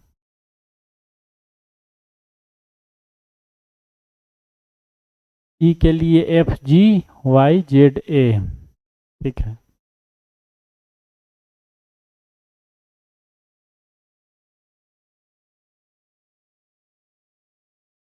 C के लिए D हो जाएगा, H के लिए I हो जाएगा, फिर I के लिए I ही रहेगा, L के बाद एक छोड़ के लिखना है, N हो जाएगा, F हो जाएगा। है कहीं ऑप्शन DIINF, DIINF, यानी कि ऑप्शन नंबर ए सही है। किसी एक खास कूट भाषा में वाच्य को 5B2D8 लिखा जाता है, उस भाषा में हेयर को कैसे लिखा जाएगा। वाच्य को ये लिखा गया है। आइए नंबर देखते हैं। W के लिए 23, इसके लिए 5 लिखा है। अच्छा इसको इकाई डिजिट बनाया है, 3 2 5। A के लिए B यानी एक बढ़ के लिखा है, T20 होता है तो 2 + 2 हो गया। C के लिए एक बढ़ के D लिखा है, H के लिए H 8 पे आता है, ठीक है। इसी तरीके से इसको हेयर को H किस पे आता है 8, E के लिए F हो जाएगा, एक बढ़ के अगला लिख रहा है, A 1 पर आता है तो इसका तो एक ही हो जाएगा, और R पे S हो जाएगा एक बढ़ के, यानी 8F1S, 8F D number answer सही है। निम्नलिखित को सरल कीजिए, सिंप्लीफाई द फ्लोइंग्स। बोर्ड मास का सवाल है। 1/1/2 को हम 3/2 लिख लेते हैं, गुना 22 + 10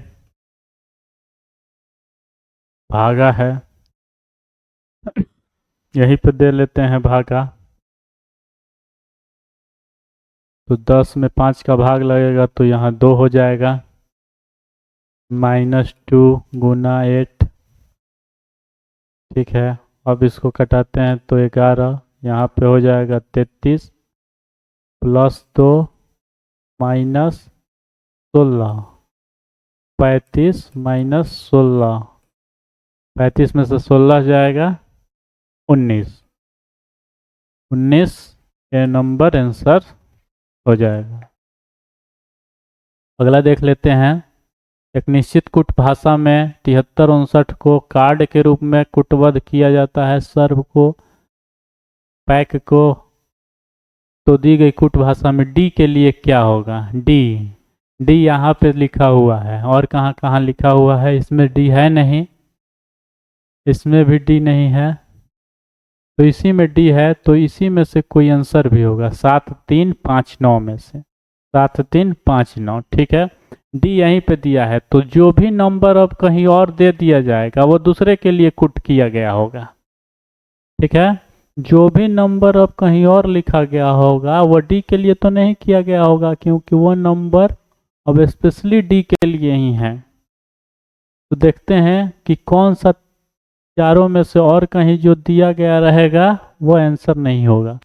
7 देखते हैं, कहीं दिया गया है, यहाँ दिया गया है, तो 7 आंसर नहीं होगा।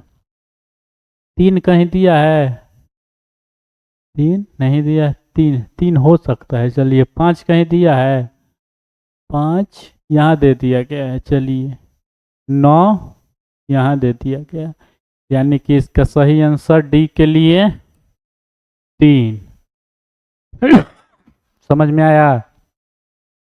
डी जो है इन्हीं में से आंसर होगा। और कौन सा आंसर होगा? जो कहीं और ये डिजिट नहीं लिखा गया हो। 5, 7 और 9 कहीं कहीं और लिखे गए हैं, जिसके लिए कोई दूसरा अल्फ़ाबेट लिखा गया है। डी स्पेशल यहीं पे लिखा गया है, तो उसके लिए नंबर भी एक स्पेशल होना चाहिए जो कहीं और नहीं होना चाहिए। 3 ही एक ऐसा नंबर है जो कहीं और नहीं लिखा गया। इस तरीके से आंसर ए। अंग्रेजी वर्णमाला क्रम के आधार पर दी गई श्रृंखला में प्रस्थ चिन्ह के स्थान पर क्या आना चाहिए?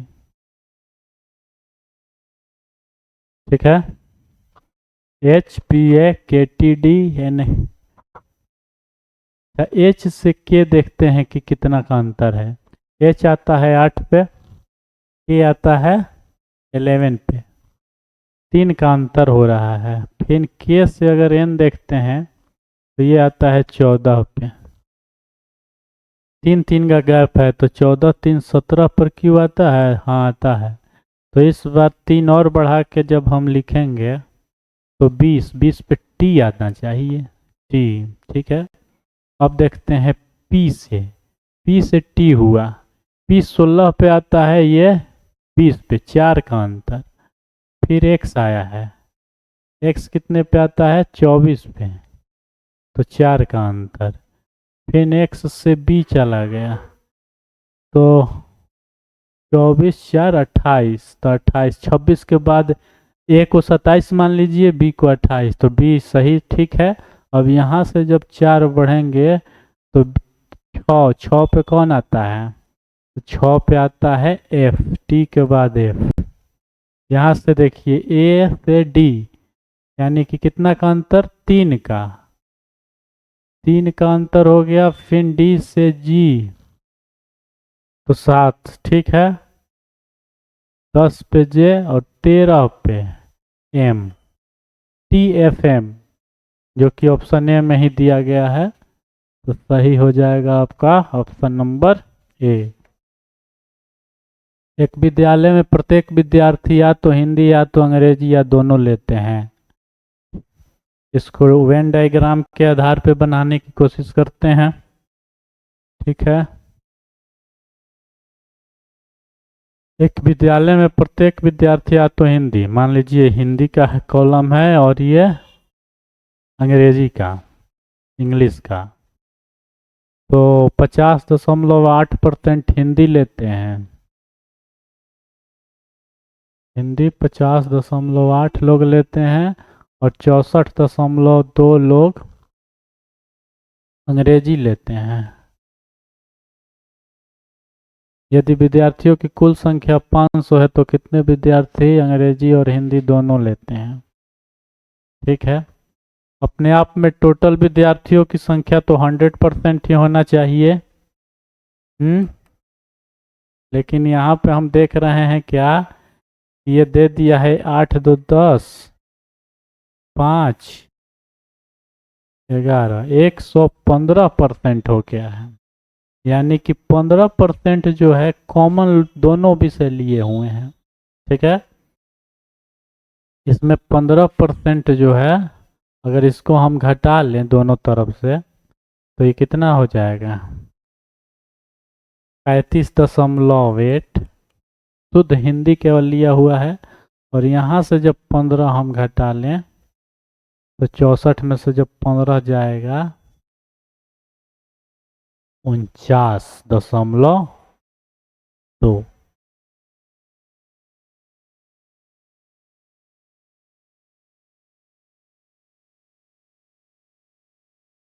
49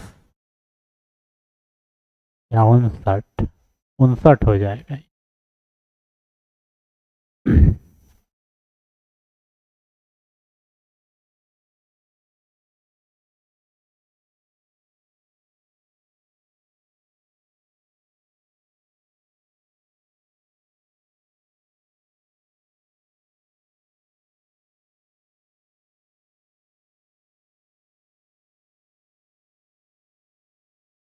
आइए देखते हैं अगला क्वेश्चन। एक विद्यालय में प्रत्येक विद्यार्थी या तो हिंदी या अंग्रेजी या दोनों लेता है। 50.8% हिंदी लेते हैं और 64.2 अंग्रेजी लेते हैं। यदि विद्यार्थियों की कुल संख्या 500 हो तो कितने विद्यार्थी हिंदी और अंग्रेजी दोनों लेते हैं। तो यहाँ वेन डायग्राम बना लेते हैं। ये हिंदी का हो गया, ये इंग्लिश का हो गया, ये 15.8%, ये 64.2%। क्योंकि हम जानते हैं कि 100% ही विद्यार्थी होते हैं, लेकिन यहाँ पे हम देख रहे हैं कि 64 और 50 114, ये 115% आ जा रहा है। तो हमें मालूम चल रहा है कि 15% जो लोग हैं वो कॉमन है, दोनों लिए होंगे, तो इसमें 15%। देखिए 500 विद्यार्थी को की कुल संख्या यानी 100% का जो मान है वो 500 दिया गया। 100 यूनिट का मान कितना, 500। तो दोनों विषय यानी 15 का मान कितना होगा यही पूछ रहा है। तो यहाँ से कटा लेंगे 5 से 15 पचे 75। 75 ऐसे विद्यार्थी हैं जो हिंदी और इंग्लिश दोनों लिए हुए हैं। ठीक है, तो 25 इसका आंसर हो जाएगा, यानी कि ऑप्शन नंबर सी। कौन सा विकल्प उस निकटतम लगभग मान को दर्शाता है जो दिए गए समीकरण के प्रश्न चिन्ह के स्थान पर आएगा। देखिए ये जो क्वेश्चन है निकटतम मान पूछ रहा है, तो अप्रोक्सीमेशन के आधार पर इसको बनाया जाए। जैसे कि 20.01 दिया हुआ है, तो इसको 01 से मतलब नहीं, हम 20 इसको ले लेंगे क्योंकि लगभग में मान पूछ रहा है। तो 0.01 का वैल्यू हम नहीं लेंगे, लगभग में आंसर जब पूछेगा तब ऐसा करेंगे। और परसेंटेज के लिए नीचे 100 लिखेंगे, यहाँ पे गुना 320.002, तो 002 हम नहीं लेंगे, केवल 320 ले लेंगे। आगे दिया है 121.99, यानी कि हम 122 ले लेंगे। 99 लिया है ना, यानी कि लगभग एक, तो 122 को 121 को 122 ले लें। अब बस इसका कैलकुलेशन कर लेते हैं। 20 से ये कट गया 5 बार में, 5 छक्का 30, अब 5 का 20, 64 हो गया। 122 में 64 जब जोड़ेंगे, 64 2 66, 186 आ जा रहा है। ऑप्शन नंबर ए सही है।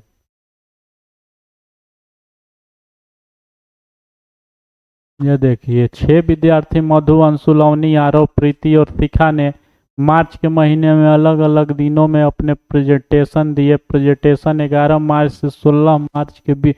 ये देखिए पजल का एक क्वेश्चन दिया हुआ है, तो आइए हम इसको बनाते हैं। मार्च के महीने में उनका प्रेजेंटेशन हुआ है, 11 मार्च से 16 मार्च के बीच। 6 विद्यार्थी भी हैं, तो आइए सबसे पहले हम डेट लिख लेते हैं। 11, 12, 13, 14, 15 और 16। इन्हीं दिनों में अलग अलग दिन अलग अलग विद्यार्थियों का प्रेजेंटेशन हुआ है। तो सबसे पहले कह रहा है अंशुल ने 14 मार्च को प्रेजेंटेशन दिया। 14 मार्च को अंशुल ने दे दिया, क्लियरली बता दिया। ठीक है, और शिखा ने अंशुल के ठीक पहले प्रेजेंटेशन दिया। शिखा का भी क्लियर है कि इसके ठीक पहले यानी 13 तारीख को शिखा ने भी अपना प्रेजेंटेशन दे दिया है। शिखा और प्रीति के बीच केवल एक व्यक्ति ने प्रेजेंटेशन दिया। शिखा और प्रीति के बीच में एक, तो 15 तारीख को भी प्रीति हो सकती है और 11 तारीख को भी प्रीति हो सकती है, क्योंकि एक का गैप करके 15 भी आ रहा है, उसके ऊपर एक करके प्रीति दे सकती है। अब देखते हैं आगे।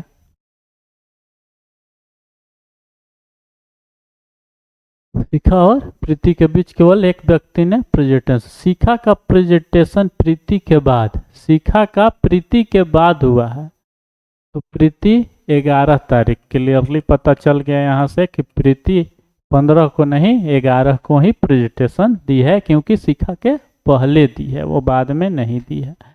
आगे देखते हैं। शिखा का प्रेजेंटेशन प्रीति के बाद, किंतु अवनी से पहले था। अवनी से पहले शिखा का प्रेजेंटेशन हुआ है, तो अवनी के लिए 15 और 16 दोनों हो सकता है। अवनी ने मधु से ठीक पहले प्रेजेंटेशन दिया, तो मधु जो है वो सबसे लास्ट में प्रेजेंटेशन दी है, अवनी ठीक पहले, तो यहाँ पे हो जाएगा अवनी। एक जो बच गई है लड़की वो 12 को दी होगी। कौन सी लड़की बची है? आरव बचा है, सॉरी आरव। 12 तारीख को आरव ने प्रेजेंटेशन दिया। अब पूछ क्या रहा है सवाल, इनमें से किसने 15 मार्च को प्रेजेंटेशन दिया? 15 मार्च को अवनी ने दिया है सर। ए नंबर आंसर सही हो जाएगा। यदि दो संख्याओं का अंतर उन दोनों में से बड़ी संख्या के 25% के बराबर है और यदि छोटी संख्या 30 है तो बड़ी संख्या क्या होगी? बताइए। बड़ी संख्या x मान लेते हैं, उसमें से छोटी संख्या घटा लेते हैं, तो कह रहा है कि बड़ी संख्या के 25% के बराबर हो जाता है, यानी x का 25% के बराबर हो जाता है, तो बड़ी संख्या बताना है, यानी x का वैल्यू बताना है। यहाँ से 4 बार में कट गया, क्रॉस गुना कराते हैं तो 4x माइनस 120 बराबर x। ये इधर आएगा तो 4x माइनस x, और ये इधर जाएगा तो 120। 3x बराबर 120, x बराबर 120 बटा 3, 14 आपका सही आंसर, यानी बड़ा जो संख्या है वो 40। यही पूछ रहा था सवाल। आगे देखते हैं। दी गई श्रृंखला में निम्नलिखित में से कौन सा अक्षर प्रश्न चिन्ह के स्थान पर आएगा? अल्फाबेट का सीरीज दिया हुआ है, देखते हैं। यू कितने नंबर पे आता है? 21, R 18, O 15, L 12, I 9, F 6। देख रहे हैं कि 3 का गैप हुआ है, 21 से 18, 18 से 15, 15 से 12, तो यहाँ से भी 3 गैप होगा, तो 3 होगा, और 3 पे अल्फाबेट आता कौन है? तो सी, तो सी इसका सही आंसर हो जाए। बहुत ही सिंपल सवाल था। 5 व्यक्ति है पी क्यू आर एस और टी, एक ही वर्ष के विभिन्न महीनों यानी जनवरी, फरवरी, मार्च, अप्रैल और मई में आती है। अभी पजल का एक सवाल आया है, देखते हैं। यात्रा करते हैं, तो चलिए सबसे पहले महीना का नाम ले लेते हैं हम। जनवरी, फेब, मार्च, अप्रैल, मई। ये 5 महीना है जिसमें P Q R S T अलग अलग महीनों में घूमने के लिए निकल गए हैं, यात्रा कर रहे हैं। तो पहला कह रहा है पी फरवरी में यात्रा करता है। पी का क्लियर बोल दिया कि फरवरी में यात्रा करता है। कह रहा है पी और आर के बीच केवल एक व्यक्ति यात्रा करता है। अब पी आर के बीच में एक व्यक्ति है, तो ये ऊपर तो जाएगा नहीं, एक गैप करके कोई महीना ही नहीं है, तो लाजमी सी है बात है कि अप्रैल महीना में ही आर यात्रा के लिए जाएगा, एक गैप करके चुकी जा रहा है। एस और क्यू के बीच में केवल 3 व्यक्ति यात्रा करते हैं, तो लाजमी सी बात है 3 आदमी जब यात्रा कर रहे हैं, क्यू और आर, पी और आर के बीच केवल एक व्यक्ति यात्रा करता है, एस और क्यू के बीच में केवल 3 व्यक्ति यात्रा करते हैं, तो एस या क्यू यहाँ हो सकता है, नहीं तो एस और क्यू यहाँ, क्योंकि 3 लोग बीच में होने ही चाहिए एस और क्यू के। आइए अब देखते हैं, क्यू आर के बाद वाले महीने में यात्रा करता है। क्यू आर के बाद, यानी आर के बाद तो यही है, क्यू यहाँ हो जाएगा और एस अब यहाँ हो जाएगा, क्योंकि क्यू और एस के बीच में 3 लोगों ने यात्रा किया है। अब एक जो बच गया है वो मार्च में यात्रा कर लेगा। टी बच गया है तो टी को हम यहाँ बैठा लेते हैं। तो हमारा पजल तैयार है। अब क्वेश्चन क्या पूछ रहा है, इनमें कौन जनवरी में जो यात्रा किया है वह एस है। तो इसका सही आंसर हो जाएगा एस, यानी ए। अगला क्वेश्चन है कि दो संख्याओं का योग 480 है। यदि बड़ी संख्या में 2% की कमी की जाती है और छोटी संख्या में 10% की वृद्धि की जाती है तो प्राप्त संख्याएं बराबर होती है। बड़ी संख्या लगभग बताइए। आइए देखते हैं। बड़ी संख्या को x मानते हैं, इसका 2% की कमी यानी 98%, और छोटी संख्या में 10% की वृद्धि, छोटी संख्या में 110% की वृद्धि जब करते हैं तो प्राप्त जो संख्याएं होगी वो बराबर हो जाएगी। यहाँ से हम एक रेशियो बना लेंगे। 2 से कटाएंगे तो ये हो जाएगा आपका 49x बराबर 55y। x रेशियो y जब करेंगे तो बदल जाएगा, x का रेशियो 55, y का रेशियो 49। बोल रहा है कि योग 480 है, तो 480 और यहाँ दोनों का यूनिट मिला के कितना हो रहा है, 90 और 14 104। पूछ क्या रहा है, बड़ी संख्या यानी 55 का मान। देखते हैं, 8 से कटाते हैं तो 13, 8 से 60, 60 में जब 55 से गुना करेंगे तो 6 5 30, 33, 100 बटा में 13, 3300 बटा में 13। हाँ, तो बी नंबर आंसर में दिया है 3300 बटा 13। आगे देख क्वेश्चन नंबर 42। 2021 में मेट्रो शहर भागलपुर की जनसंख्या 6,25,000 थी। यदि यह 10% की दर से सालाना बढ़ती है तो यह 3 साल बाद इसकी जनसंख्या कितनी होगी। ये चक्रवृद्धि ब्याज पे बनेगा। तो आइए देखते हैं। सबसे पहले जनसंख्या है 625 पर 3 शून्य।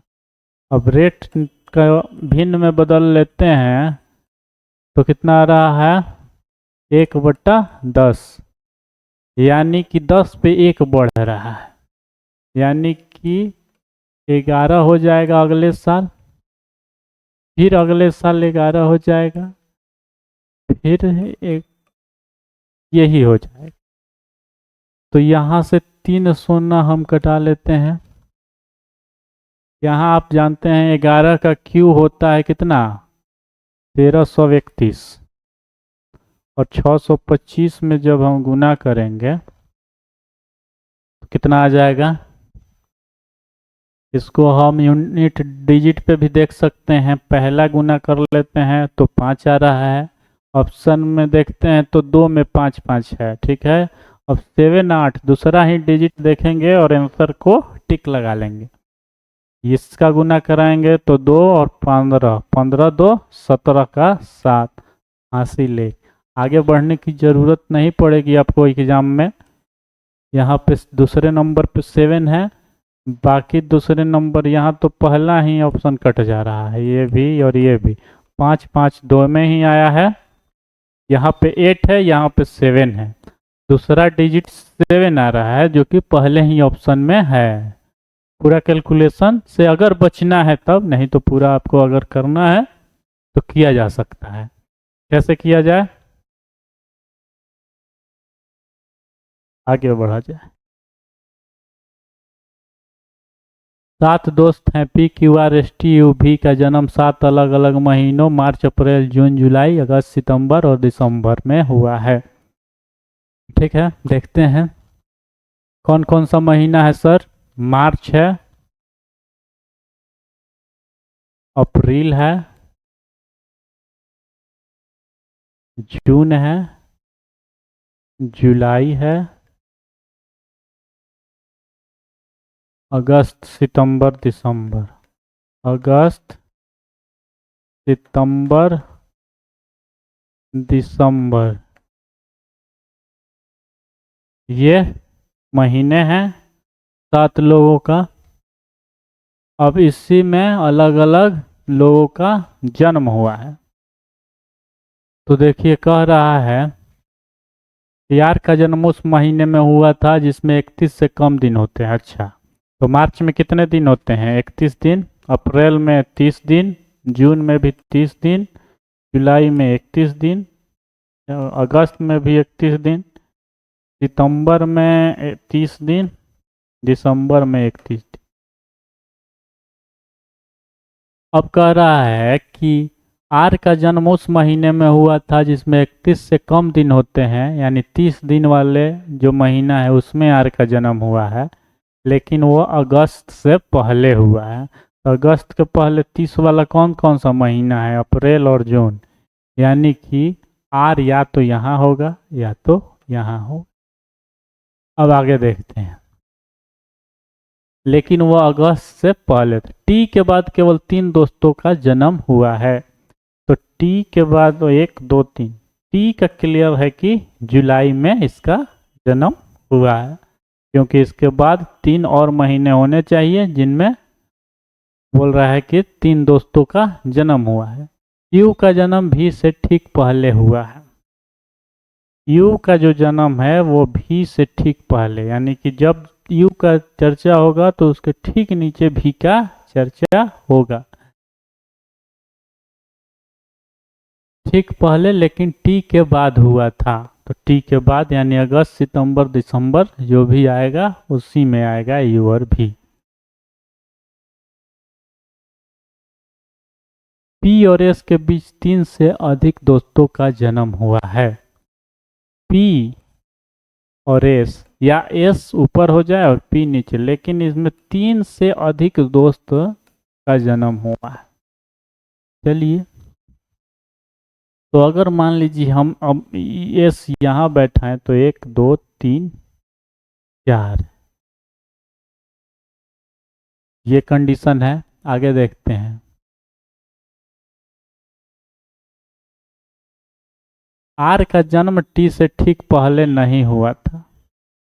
आर का जन्म टी से ठीक पहले नहीं हुआ था। देखिए आर दोनों जगह था लेकिन टी से ठीक पहले नहीं, यानी कि आर का क्लियर है कि यहाँ पे जन्म हुआ है। टी का जन्म एस से पहले हुआ था। टी का जन्म जो है एस से पहले हुआ है। ये सब नीचे ही आएगा, तो एस जहाँ भी आएगा पी ऊपर जाएगा अब, और बीच में 3 से अधिक लोग भी बैठने चाहिए। ठीक है, तो एस अगर हम सबसे नीचे रखें तो 1 2 3 4, यहाँ पे 4 से अधिक भी हो सकता है। यहाँ पे जब एस को बैठाएंगे तो यू भी जो कि लगातार होना चाहिए वो नहीं हो पाएगा, और अगर एस को हम यहाँ बैठाएं तो 1 2 3 4, 3 के बाद ही गैप, यानी एस के लिए यही स्थान एक हो सकता है। और एस के ऊपर पी होना चाहिए, तो पी 1 2 3 4 छोड़ के इस पे बैठ सकता है, लेकिन इस पे तो पहले ही आर बैठा हुआ है, तो यहाँ पे ही पी बैठ सकता है। अब बताइए कि यू और भी लगातार बैठने चाहिए और टी के नीचे ही इनका जन्म हुआ है, तो लाजमी है कि यू यहाँ और भी यहाँ। इस कोड से हम ये पता कर, अब एक बचा हुआ है और कोई एक लेटर भी बचा होगा जिसको जून में हम रख लेंगे। कौन सा बचा हुआ है? क्यू बचा हुआ है, क्यू को हम यहाँ रख दें। अब पूछ रहा है क्या, क्यू और एस के बीच में कितने दोस्तों का जन्म हुआ है। क्यू और एस के बीच में 1 2 3 लोगों का जन्म हुआ है। बी नंबर आपका आंसर हो जाएगा। तो आइए देखते हैं अगला question. A B C D E और एफ में से प्रत्येक को उसके संबंधित व्याख्यानों के लिए, आइए पजल का ये क्वेश्चन है। सोमवार से लेकर शनिवार तक, संडे को छुट्टी है। सोमवार, Monday, Tuesday, Wednesday, Thursday, Friday और सैटरडे, अलग अलग लोग व्याख्यान दे रहे हैं। सबसे वरिष्ठ व्यक्ति होने की वजह से बी को शनिवार, बी जो है शनिवार को वरिष्ठ होने की वजह से दे रहा है। दूसरा सबसे वरिष्ठ व्यक्ति होने की वजह से डी शुक्रवार को दिया। सबसे कनिष्ठ व्यक्ति सी को सोमवार का दिन आवंटित किया गया, सोमवार को सी। ठीक 3 व्यक्ति इससे पहले अपना व्याख्यान दिए, 3 लोग ई से पहले, तो ई आ जाएगा थर्सडे को, क्योंकि 3 होने चाहिए उसके पहले व्याख्यान देने। एफ के लिए कौन सा दिन है, एफ के लिए क्लियर नहीं हुआ, दोनों दिन हो सकता है, यानी कि उपयुक्त में से कोई नहीं इसका आंसर हो जाएगा। दो संख्याओं का अंतर 840 है। यदि एक संख्या का 5% दूसरी संख्या का 15% है तो दोनों संख्याएं ज्ञात करिए। आइए इसको रेशियो पर बनाते हैं। x का 5%, दूसरी संख्या y का 15% के बराबर है। 100 से 100 हटा दीजिए, 5 से 3 कट गया, x बराबर 3y, यानी कि रेशियो में अगर लिया जाए तो x का रेशियो 3 और y का रेशियो 1। अंतर बोल रहा है कि 840 है, तो 3 में से 1 जाएगा, 2 का मान दिया हुआ है 840, तो दोनों संख्याएं ज्ञात करना है सर। तो यहाँ पे 3 से एक बार गुना करना होगा, तो सबसे पहले 2 से कटाएंगे तो 420 हो जा रहा है। एक बार 420 में 3 से गुना करना है और एक 420 में 1 से गुना करना है। तो 1 से जब गुना करेंगे तो y का मान आएगा तो 420 ही हो जाएगा, और जब इसमें गुना करेंगे तो 3 दूनी 6 और 4 तिहाई 12, 1260 और 420, तो 1260 और 420, ऑप्शन नंबर ए सही हो जाएगा। एक व्यक्ति 4 बच्चों के बीच कुछ वस्तुओं को बांटता है। पहले बच्चे को कुल वस्तुओं का 1/2 मिलता है, दूसरे बच्चे को पहले बच्चे का 1/4, तीसरे बच्चे को पहले बच्चे का 3/4, चौथे बच्चे को कितना अंश मिला। आइए देखते हैं। 4 बच्चे हैं, 1 है, 2, 3 और 4। कह रहा है कि पहले बच्चे को पूरे वस्तुओं का 1/2 दिया गया है, तो 1/2 जब दिया गया तो लिख लेते हैं हम 1/2 भाग इसको दे दिया गया। दूसरे बच्चे को पहले बच्चे का 1/4, पहले बच्चे को मिला है 1/2 और उसका भी 1/4 इसको दिया गया, ठीक है। तीसरे बच्चे को पहले बच्चे का 3/4, पहले बच्चे को इसका भी 3/4 इसको मिला।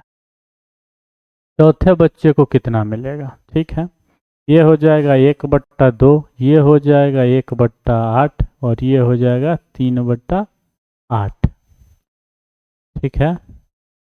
टोटल 1 भाग है, अगर उसमें से इस सब को हम घटा लें तो चौथे को कितना मिलेगा पता चल जाएगा।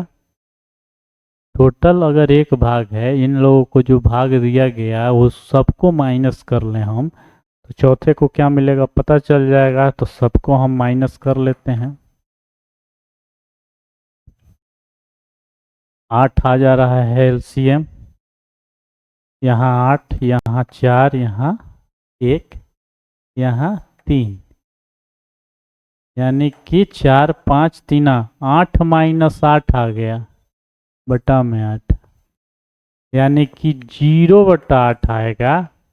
और 0/8 यानी कि 0, यानी कि चौथा जो बच्चा है उसे कुछ नहीं मिल रहा है, 0 मिल रहा है। यानी कि जो भी वस्तु था वो 3 लोगों में ही पूरा बांटा गया है, चौथे को कुछ नहीं मिला है। यानी कि इसका आंसर हो जाएगा 0। तो यहाँ कुल वस्तुओं का 3/4, 3/8, 1/6,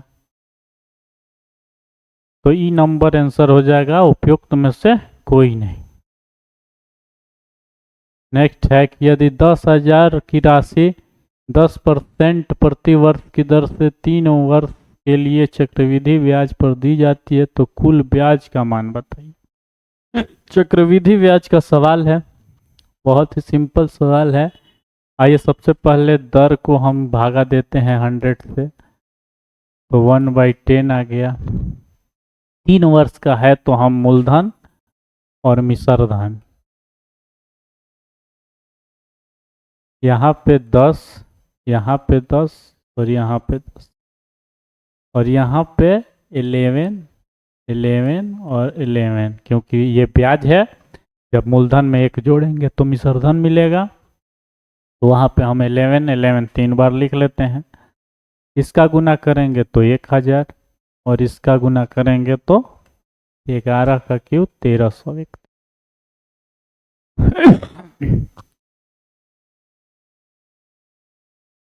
ब्याज पूछ रहा है कुल कितना है। देखिए मूलधन हमने 1000 निकाला है, लेकिन मूलधन वहाँ पे 10,000 दिया हुआ है, यानी कि 10,000 जो है वो 1000 का वैल्यू दिया हुआ। पूछ रहा है ब्याज, तो हम मिश्रधन में से मूलधन को घटाएंगे तभी ना ब्याज निकलेगा। तो कितना यूनिट ब्याज हो जाएगा? 331 यूनिट। तो उसी से अगर हम इसमें गुना करा दें तो निकल जाएगा हमारा ब्याज। ये 3 शून्य से 3 शून्य कटाइए, 331 गुना 10 बराबर 331 पर 1 शून्य, 3310 इसका ब्याज आ जाएगा। तो ये ऑप्शन नंबर ए आपका सही आंसर। अगला है यदि एल भागा को निरूपित करता है एम गुना को निरूपित करता है। देखिए इसको ऑप्शन से ही सॉल्व करना पड़ेगा। तो पहला ऑप्शन देखते हैं, 11 हुआ भागा, एल का मतलब है भागा, तो इसके बाद एल ही है तो भागा, फिर 34 दिया हुआ है, एम का अर्थ है गुना, तो एम की जगह पर गुना लिख दिए, और 17 अगला अंक है। उसके बाद दिया हुआ है पी, पी का अर्थ है जोड़, फिर 8 दिया हुआ है, और अगला क्यू, तो क्यू का अर्थ है माइनस, और उसके बाद है 3। कह रहा है कि इसको सॉल्व कीजिए तो 42/4 आना चाहिए। ठीक है, आइए देखते हैं 11, इसको जब गुना में हम करेंगे तो 1/34 हो जाएगा। यहाँ 17 + 8 - 3, तो 17 से गया तो 2, तो 11/2 प्लस में 8 - 3। आइए इसका एलसीएम 2 हो गया, 11 + 16 - 6, 16 17 27, 27 - 6/2, यहाँ 21/2 आ गया। अब देखिए 21/2, अच्छा यहाँ पे 42/4 दे दिया है। इसका मतलब ये है कि अंश और हर दोनों में 2 से गुना कर दिया, कोई प्रभाव पड़ेगा नहीं। तो 2 और 2 का गुना दोनों तरफ कर दीजिए, 42/4। सही आंसर आपका यही होगा, यही ऑप्शन है जो सेटिस्फाइड कर रहा है, बाकी नहीं करे। अब देखिए अगला क्वेश्चन क्या कह रहा है, मध्य अनुपाती बताने के लिए बोल रहा है। तो मध्य अनुपाती का फॉर्मूला होता है √AB। ए का मान यहाँ दिया गया है आपको, बी का मान दिया गया है यहाँ पे आपको। तो मध्य अनुपाती का जो सूत्र होता है √AB। तो आइए देखते हैं। पहला है a+b और यहाँ है a-b का होल क्यूब। फिर अगला है गुना में a+b का होल क्यूब और a-b। इसको जब हम सॉल्व करेंगे तो एक बात आप घातांक करने के चैप्टर में पढ़े होंगे कि जब गुना में पावर रहता है तो वो पावर जुट जाता है। तो देखिए a+b और a+b, यहाँ पे पावर 3 है और यहाँ पे अगर कुछ नहीं है तो 1 है। तो देखिए a+b के पावर 4 हो जाएगा और यहाँ पे भी a-b का पावर 4 हो जाएगा, क्योंकि यहाँ 3 है यहाँ 1 है। अब जब रूट से बाहर निकलेगा तो क्या होगा? कुछ नहीं, रूट से जब बाहर निकलेगा तो क्या हो जाएगा? a+b का होल स्क्वायर हो जाएगा और यहाँ पे भी a-b का होल स्क्वायर हो जाएगा जब रूट से बाहर निकलेगा। तो ऑप्शन में ऐसा कहाँ पर दिया गया है? a+b का होल स्क्वायर है में डी नंबर आंसर आपका सही हो जाएगा। अगला क्वेश्चन और इस सेट का अंतिम क्वेश्चन भी है, तो आइए इस क्वेश्चन को देखते हैं। एक निश्चित राशि को x और y के बीच 4:3 के अनुपात में बांटा जाता है। यदि y का हिस्सा 2400 रुपया है तो कुल मूल राशि ज्ञात कीजिए। ठीक है, जब x और y का रेशियो दिया गया है आपको 4 और 3 और y का हिस्सा भी बता दिया गया है 2400, तो 2400 y का मान तो 3 है, तो 3 बराबर 2400। अब कह रहा है कुल मूल राशि कितना है, तो ये 4 है ये 3 है, दोनों को जोड़ लीजिए 7 और इस 7 से गुना करा दीजिए। तो 3 से जब हम कटाएंगे तो ये 800 से कट जाएगा और गुना कराएंगे तो 8 7 56 और 2 शून्य, यानी 5600 टोटल राशि है। तो ये ऑप्शन नंबर सी आपका सही हो जाएगा। ठीक है, तो ठीक है, आज के लिए बस इतना ही। ये जो पेपर नंबर 3 है उसमें 100 क्वेश्चन रहेगा। यहाँ पे हमने 50 क्वेश्चन को सॉल्व किया है। अगले क्लास में अगले 50 क्वेश्चन को हम लोग सॉल्व करेंगे। तब तक के लिए बाय।